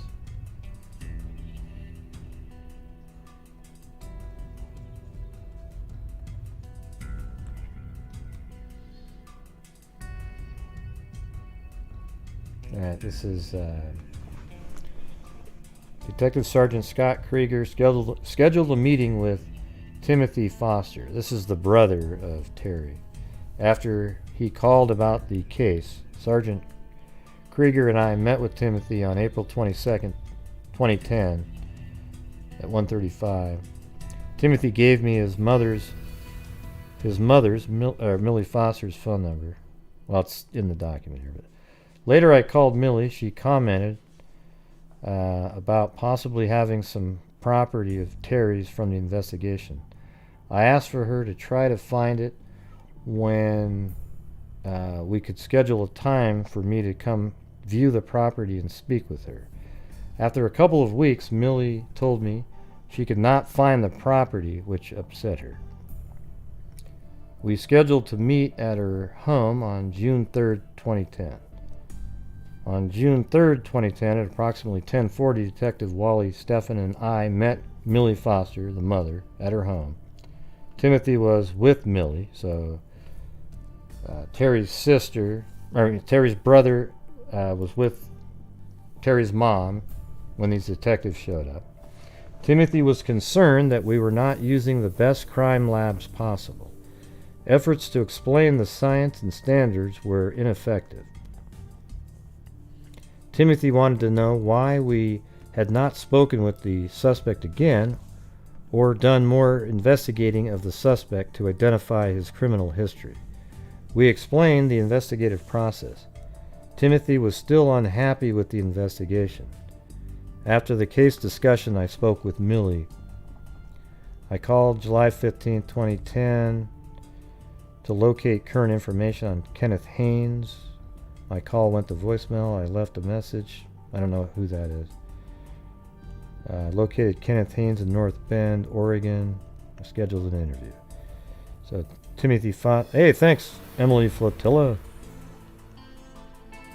Excellent.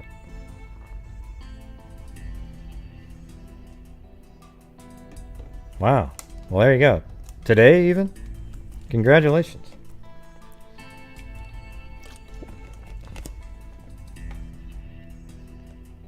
Maybe I turned that on in time. Let's see.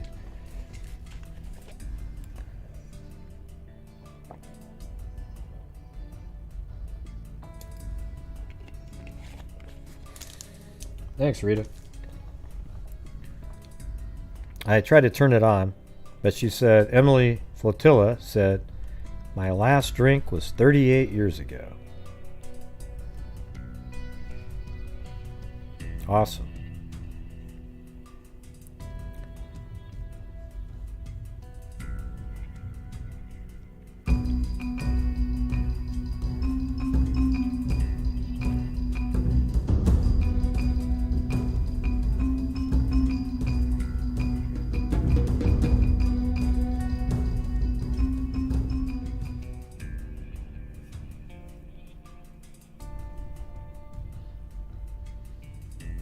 Awesome. Thank you, guys.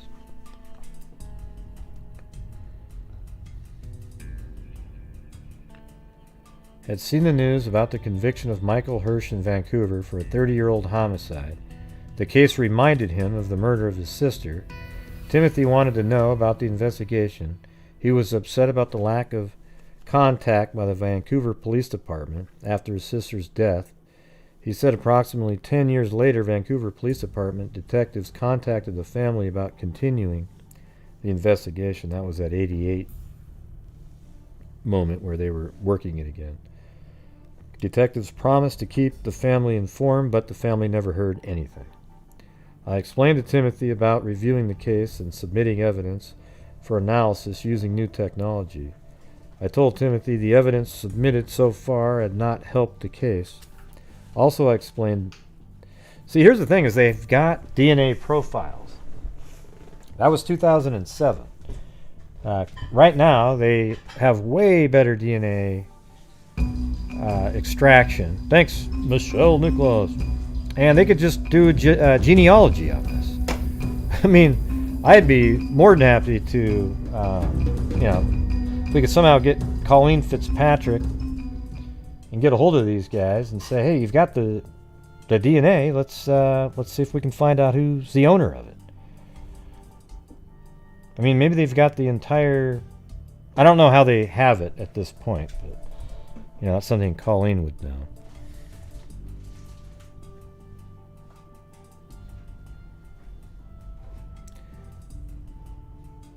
Timothy was concerned that the investigation focused on one person. I explained the initial investigation did not focus on one person.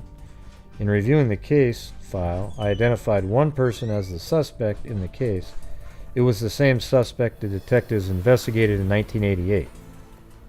I don't know who that person is. I don't know if that's Dennis. I don't think so. Timothy said at the time of Terry's death he was living in Beaverton, Oregon. He was raised with Terry in southeast Portland. He and Terry were reconnecting as siblings. According to Timothy, Terry has a horse at Hilltop Stables in Loa. It was a family-owned business, so someone may remember Terry working there. Timothy said the owner knew Terry.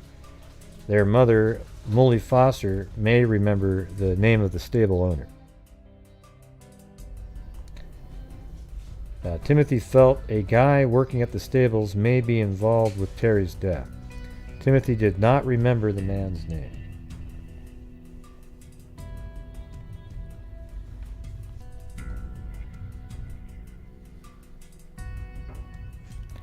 Thanks, Shelley Wagner.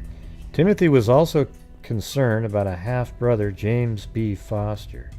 James would be 60 to 62 years old at the time of Terry's death. James was spending a lot of time with Terry. He appeared interested in Terry, which Timothy found odd. He had a criminal record. He was originally from Salisbury, North Carolina. Let's see.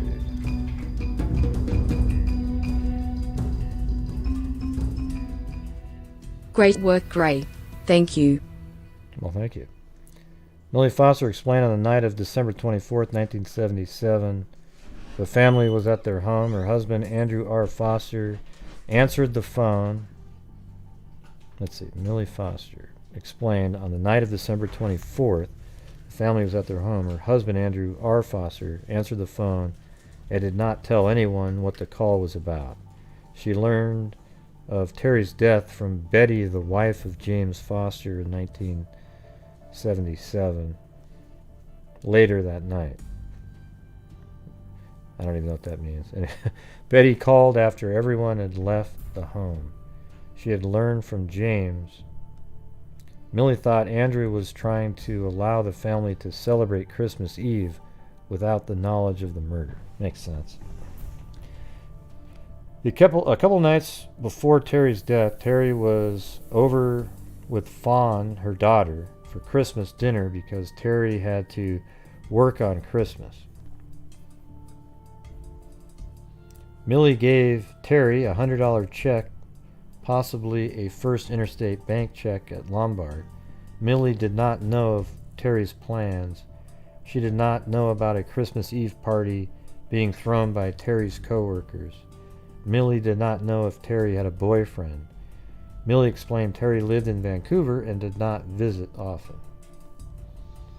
Millie explained the Haynes started out as babysitters for Fawn. When Terry could not care for Fawn, at their Christmas dinner, Millie promised Terry they would do everything possible to help her get Millie. Did not know of any problems with Haynes. She did know that Terry had to return Fawn at specific times. After Terry's death, Fawn was adopted. Fawn has met Millie. They have stayed in contact. Millie was at Fawn's graduation and marriage. Fawn is living in Vancouver. I asked about the father of Fawn. Millie recalled only the father's first name was Carrie. So Terry and Carrie. Fawn was born at St. Vincent in Portland, Oregon. That's weird. It's it's kind of strange. Is like probably 2 years before that. That's when I had to go to St. Vincent's. I think St. Vincent's. I can't even remember now. Millie said before working at the restaurant, Terry worked at the Hilltop Stables. The owner's name was Art. The employee Timothy referred to as a possible suspect, I guess. Millie agreed with Timothy about James Foster's contact with Terry. His contact bothered her. James is not honest.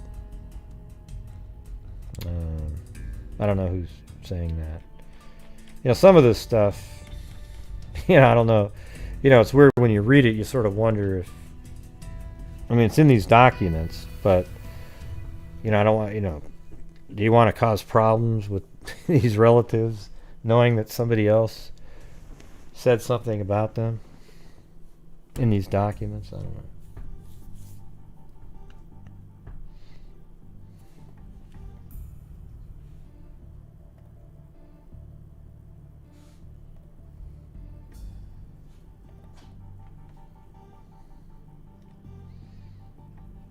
With the information in mind, I reviewed the reports for evidence information since forensic science has changed in the 30 years since Terri Foster's death.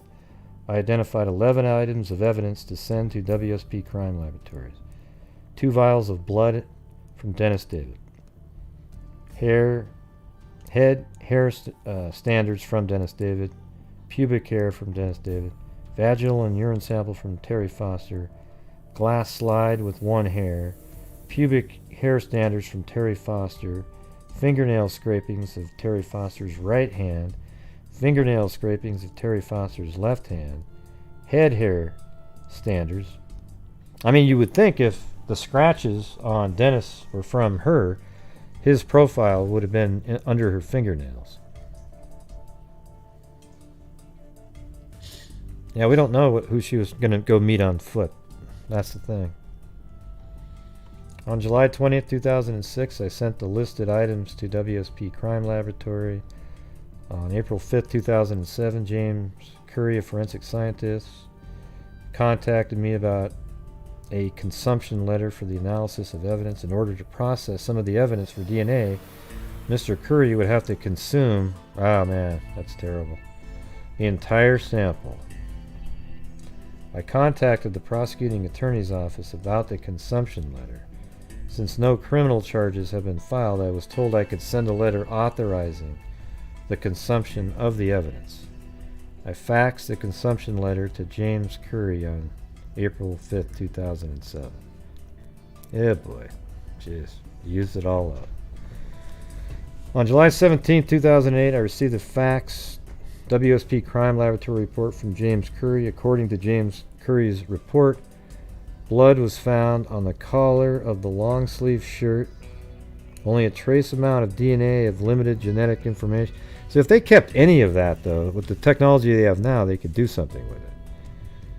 No DNA typing profiles were found from the pubic hair, but you could now find a profile from that pubic hair.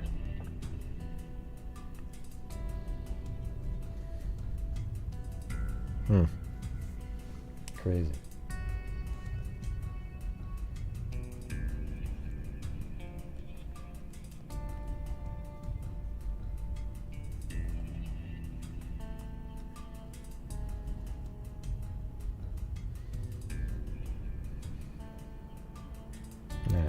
I reviewed an evidence list on June 22nd, 2010 to decide what additional evidence should be sent to WSP Crime Laboratory. Evidence collected from the crime scene were sent for latent examination and DNA analysis. On July 20th, 2010, I went to VPD Evidence to view document evidence. I photographed items and copied documents. As I selected items of evidence to view, I recalled interview transcripts indicated some interviews were recorded. Evidence KA4 was listed as tapes. I opened the evidence item, finding 3 cassette tapes marked as interview tapes, matching transcripts in the case file. In evidence, KA13 marked as assorted notes with notes and addresses. I found an evidence package from 1977. In the evidence package were 4 pieces of paper. The original evidence packaging listed the recovery location as 3711 East 13th Street in the southeast bedroom. One paper listed the name Leroy Shinzing with a phone number. So maybe this is that individual that she was going to go meet. Maybe. I don't know. I'm just throwing it out there. A second paper listed a Christmas card list with names and addresses. The name Dennis Manning was listed on the Christmas card list.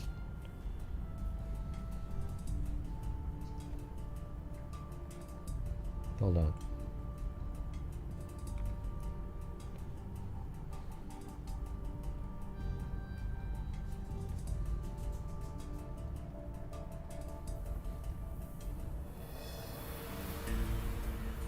So there's another Dennis, huh? Jeez. Crazy.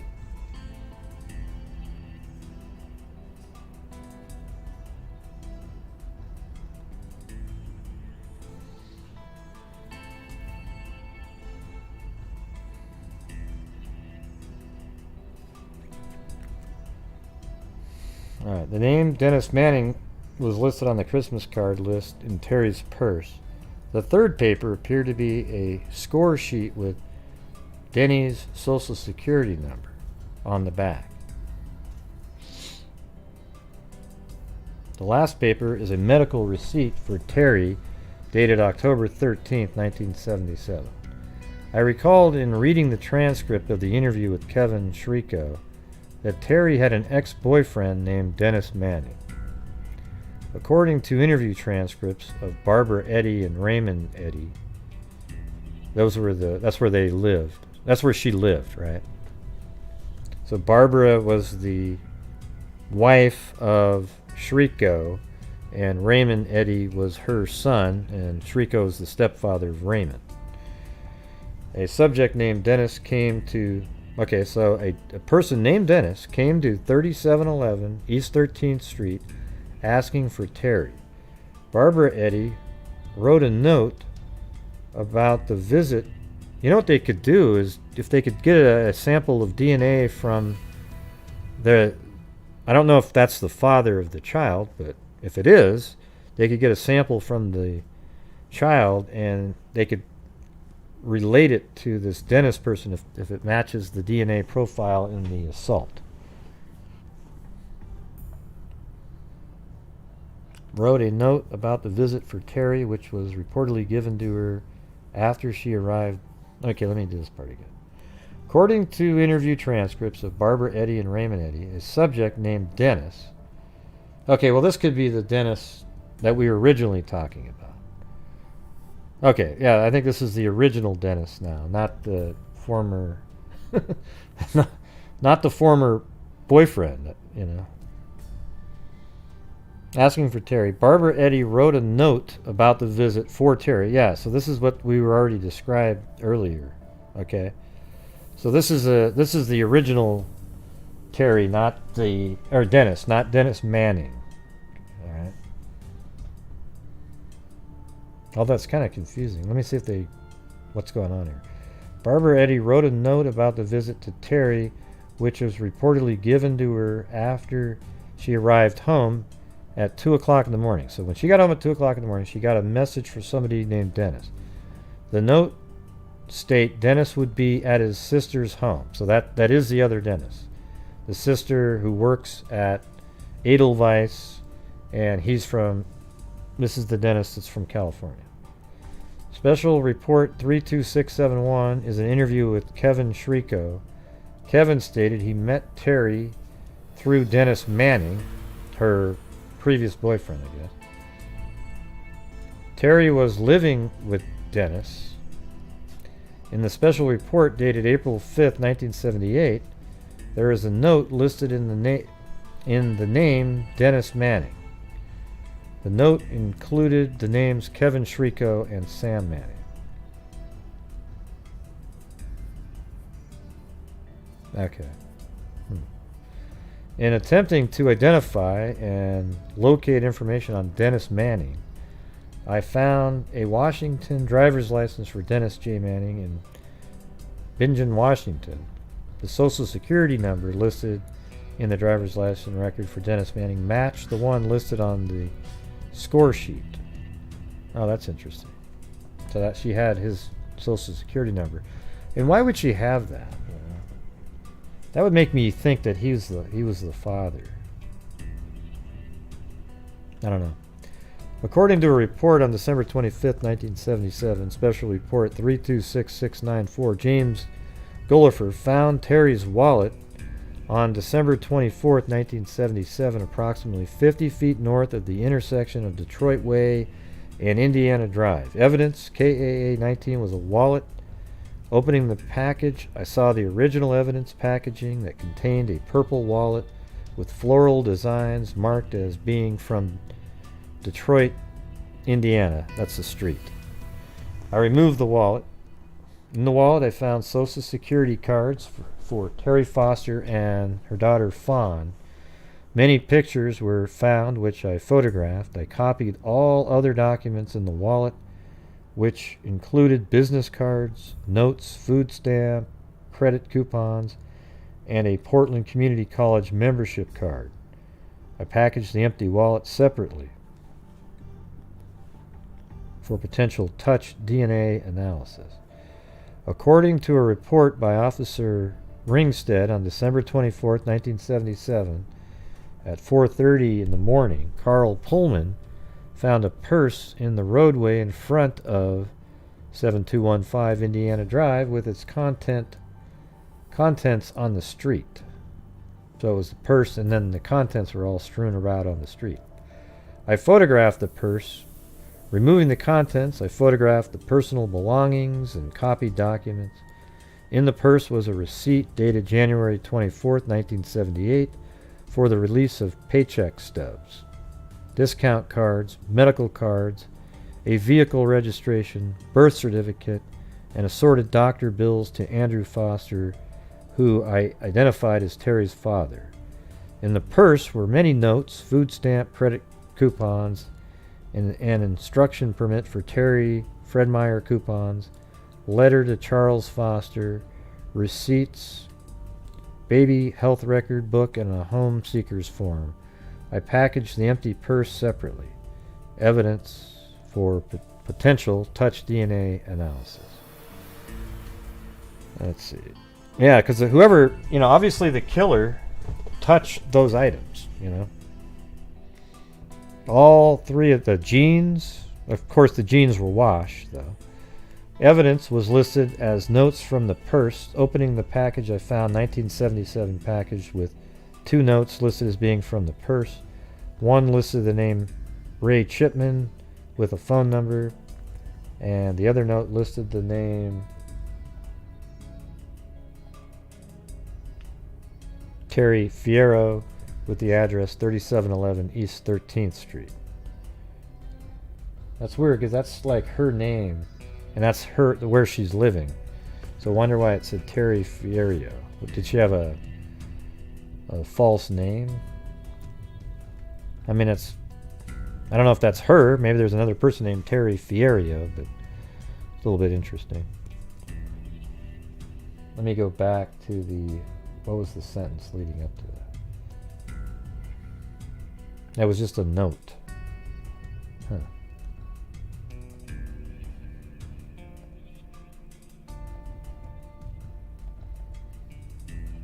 I found no note in the wallet or purse as described by Miss Eddy in her interview. Officer Ringstead's report stated Kevin Shriko reported Terry had approximately $70 from her parents. In my interview with Millie Foster, she recalled giving Terry $100 a couple days before Terry was found murdered. According to reports, no money was found in the wallet or purse, but remember there was $300 found at her house. Yeah, just sitting. No, is that a different case? I think it was a different case. That was the one from earlier. And my brain just went right to that one.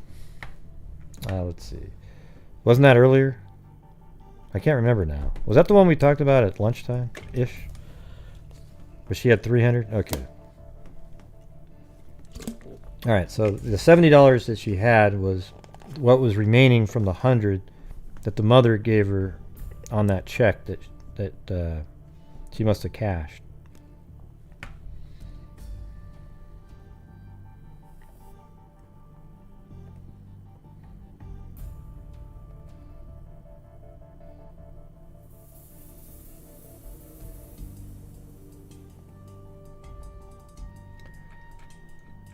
Yeah, so this is the long... I think most of this is similar, but I think there's extra pages in here.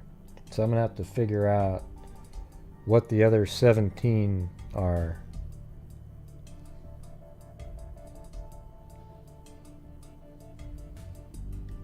So I'll probably do this one on a different day.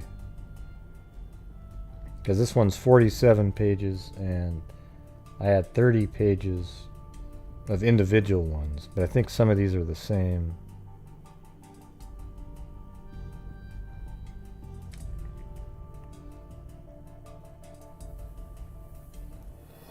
Yeah. Like I think we already went over that one. Or it could just be where it starts up at, let's see, 27, 28. Oh, maybe this will make sense. So that was 29. Let's see if that's what I got here. No. See, I have that one. I think that's this one. I have that at 27 on... As an individual file, it says 27 on there.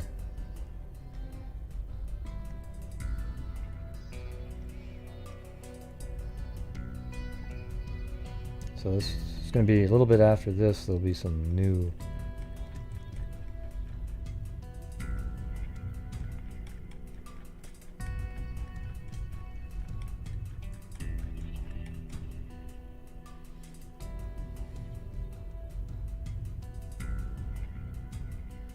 Yeah, there's a suspect, Dennis David.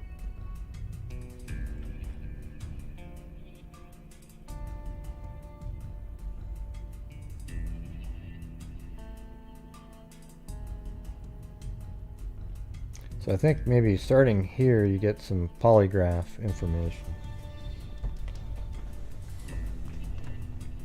Although this looks familiar, let me just see something. So it says in 1977, is that where it starts?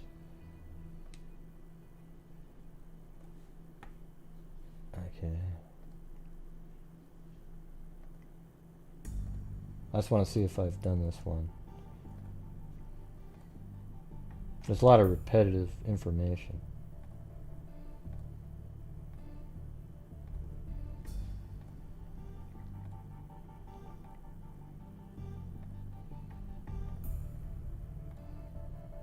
Yeah, it looks new.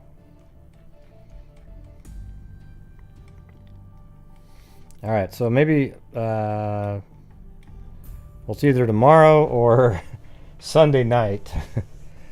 You know, I could do something maybe for like an hour and a half or something tomorrow in the morning, but I gotta get ready for my trip. I get some suitcases packed. That's okay, Rita. I think everybody's out. You know.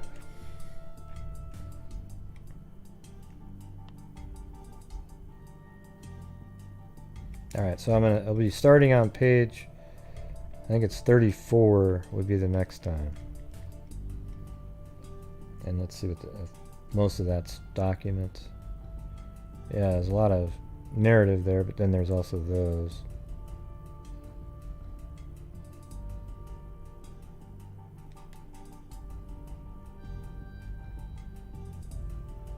Yeah.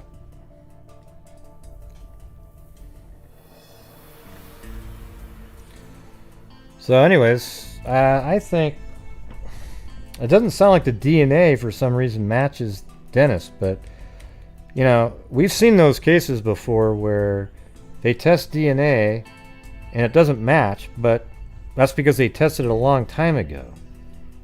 And then they test it again and oh my god, it's this perfect match. So I don't know if they're going to, if they still have something that they can test and create a full profile of. It sounds like they said they consumed that whole amount that they had. Hey, thanks for the information, Danny May's Adventures.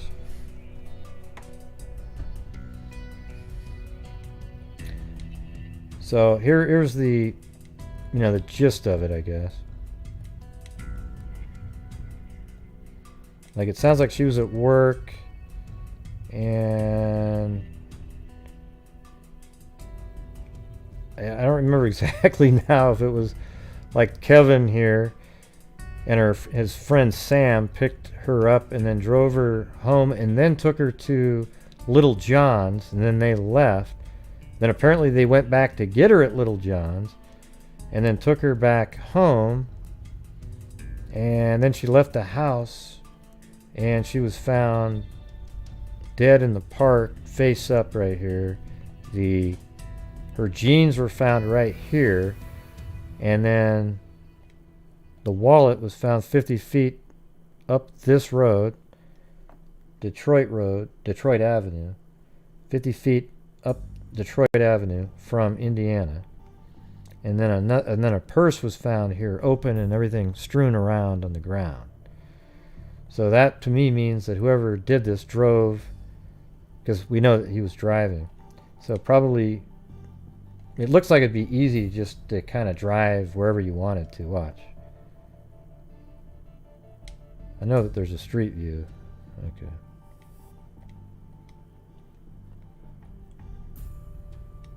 So who knows, when it was under construction, these rocks and everything aren't going to be there. So they could have just driven however they wanted back there, dumped her body, then they drove back out this way, back out to the road. Here, we'll just do the drive. I think I can just do it out of my memory right here.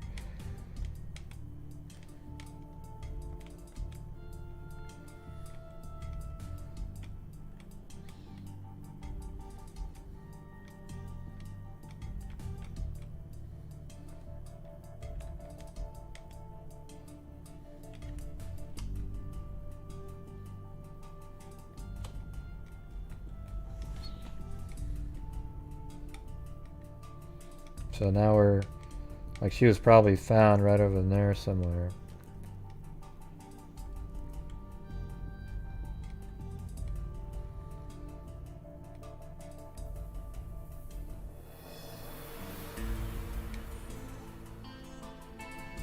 I don't know, can you even turn here though? I don't know if you can. Looks like it's one way.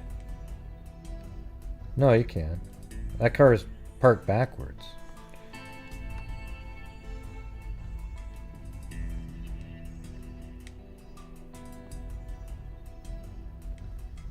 You see that? That car was parked backwards.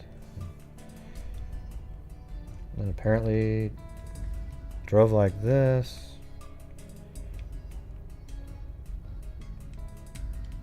I don't remember what street I'm on. Probably not that one. It's going to be on Detroit, right?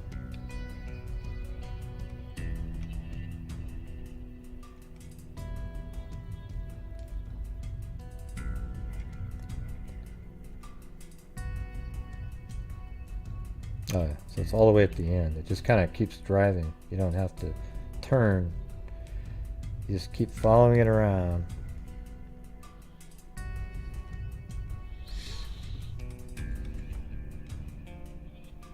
Hey, thanks, Joshua. It's good to see you. The singer.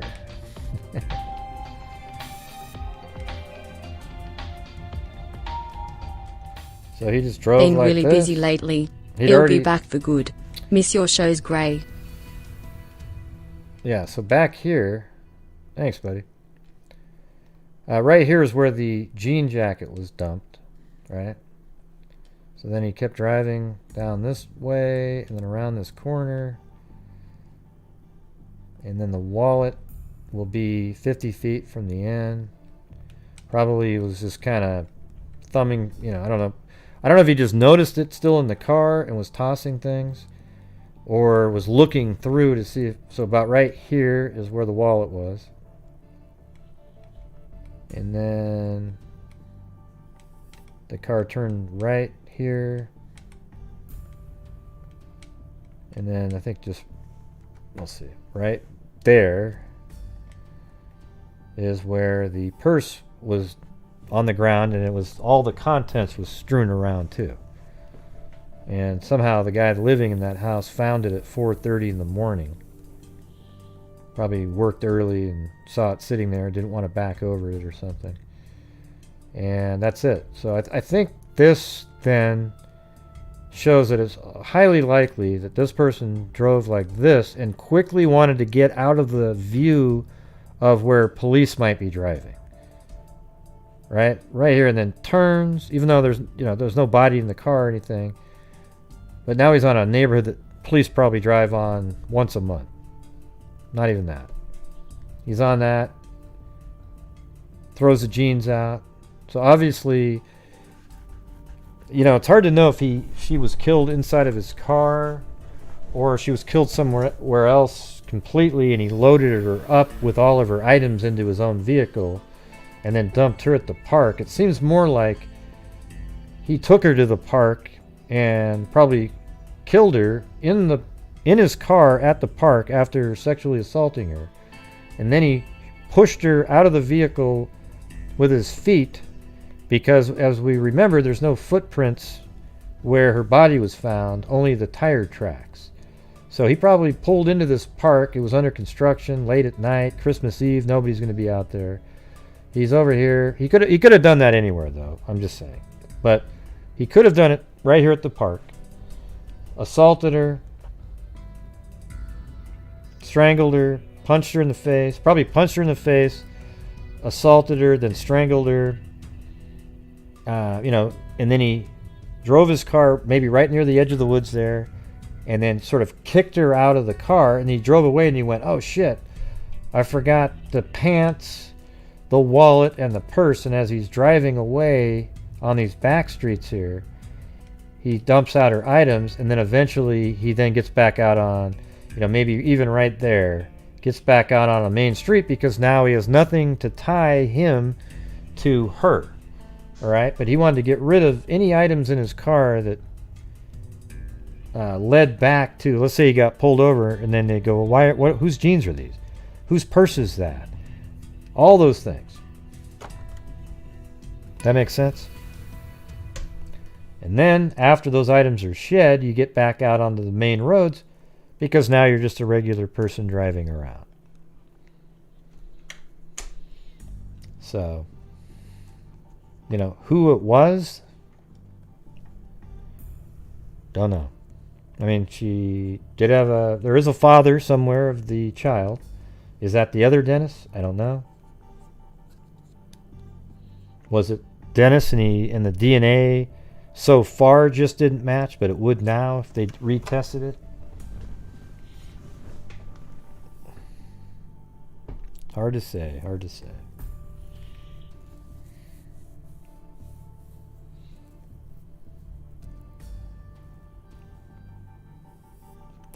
Pretty interesting, though. Oregon and Washington are really bad for newspapers. Like, they're not on newspapers.com. Neither state, really.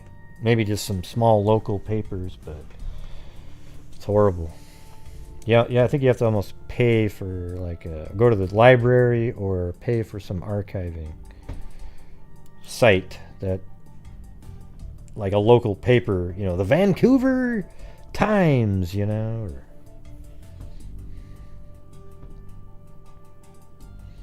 yep, so we're going to have to go over the part 2. All right.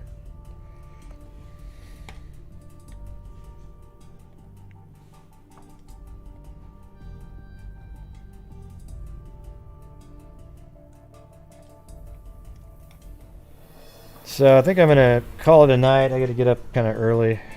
So I appreciate you guys. Thank you all for showing up. Tonight's show was only 2 hours. I'm sorry. Really slacking. But I want to get some sleep. What is no now? I'm not doing part 2 now. Yeah. I don't feel like it.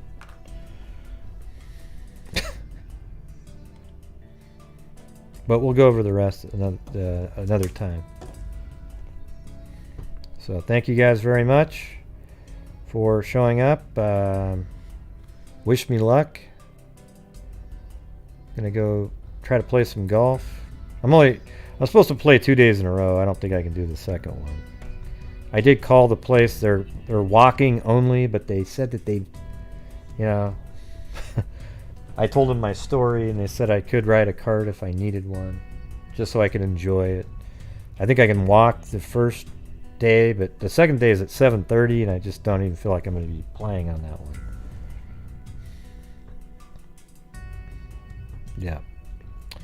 But hey, thank you all for showing up tonight, and thank you to Zozo, 1, 2, 3 times there in a row. Hey, I'm supposed to do that. Zozo. Jessica Schubach, Emily Flotilla, Zozo, Sarita, Rachel White, Rita Schaefer, Brianna Cece, Emily Flotilla, Rita Schaefer, Michelle Nicholas, Shelley Wagner, Joshua Wong, and Rebecca N.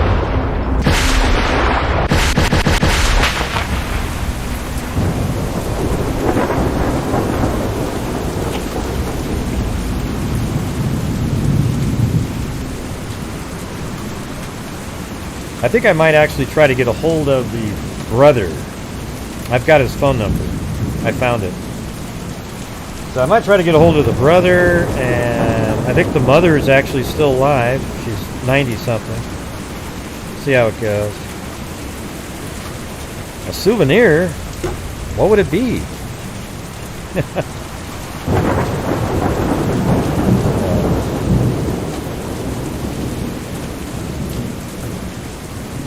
I'm going to try anyways. And then I want to talk to the detective a little bit and say, hey, do you guys still have viable DNA that you think is from the perpetrator? And then if so, maybe Identifinders with Colleen Fitzpatrick can do it, right? Wouldn't that be cool? I don't know. I like to always try those kind of things. See what happens. I mean, get golf hats for everybody? Man, that would be like an entire month worth of super chats. It wouldn't go to charities.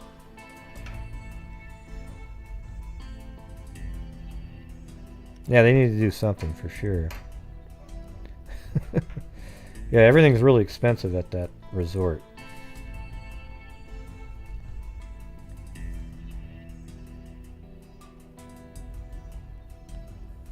I don't even know what a plushie is.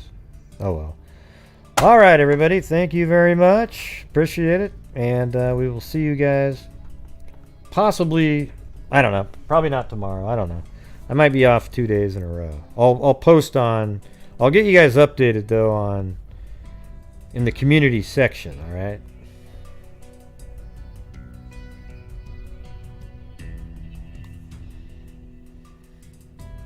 A stuffed animal. Jesus. Yeah. Anyways, thank you guys very much. Appreciate it. And I need to go to sleep. I think I'm tired. So, as I always say, everybody, until next time, be safe out there. And a 2 and a 3. Yeah, I've been doing this true crime thing for quite a while now. And during this whole time, I have not seen one person that is a crime dissector, plug rejector. I'm a certified human lie detector. Gonna get ya on a stretcher if you try and play me like an old projector. Crime sector is my nectar. vector. Professor Gray is gonna give another lecture. Crime collector, freak connector, and I'm always gonna be a pup protector. Fool deflector, interceptor. Man, I'm meaner than a spectre with a vector on his spectre. With all respect, y'all, just remember I've attempted to fucking check ya. I have no agenda, I'm no pretender, and I'll serve it to you straight without the blender. And in the end, I'm gonna send ya on a mission to reveal the true offender. Yeah, so I'll just get right back to work. Alright, everybody? Talk to you. Alright, man, that was really fun, Gray. Thanks a lot, thanks. What the hell was that? I don't know, I was just trying to sound enthusiastic. Wait, you can whistle now? I sure can. I can whistle all the time. Watch it. Hey, that's from that movie. Yeah, wasn't it like Snow White or something? I don't even know. Alright, everybody, good night. Good night, Mary Lou. Good night, John Boy. Jeez. Good night.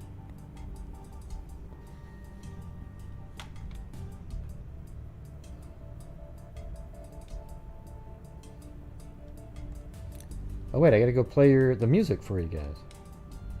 Got 10 minutes of fun.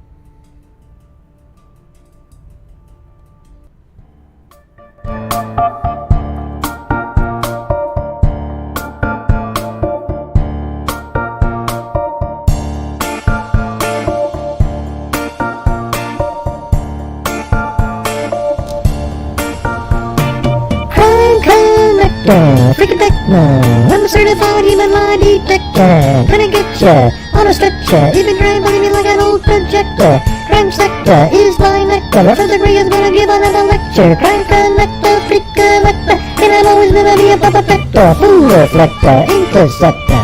They don't even let a spectre with a vector on his spectre with a respector. Wow, that was pretty good, Mary Lou. Really fast. I know, John Boy. You know what I'm saying? Hey, that sounded like Gray. I know, I'm trying to imitate him.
right. Thanks, everybody.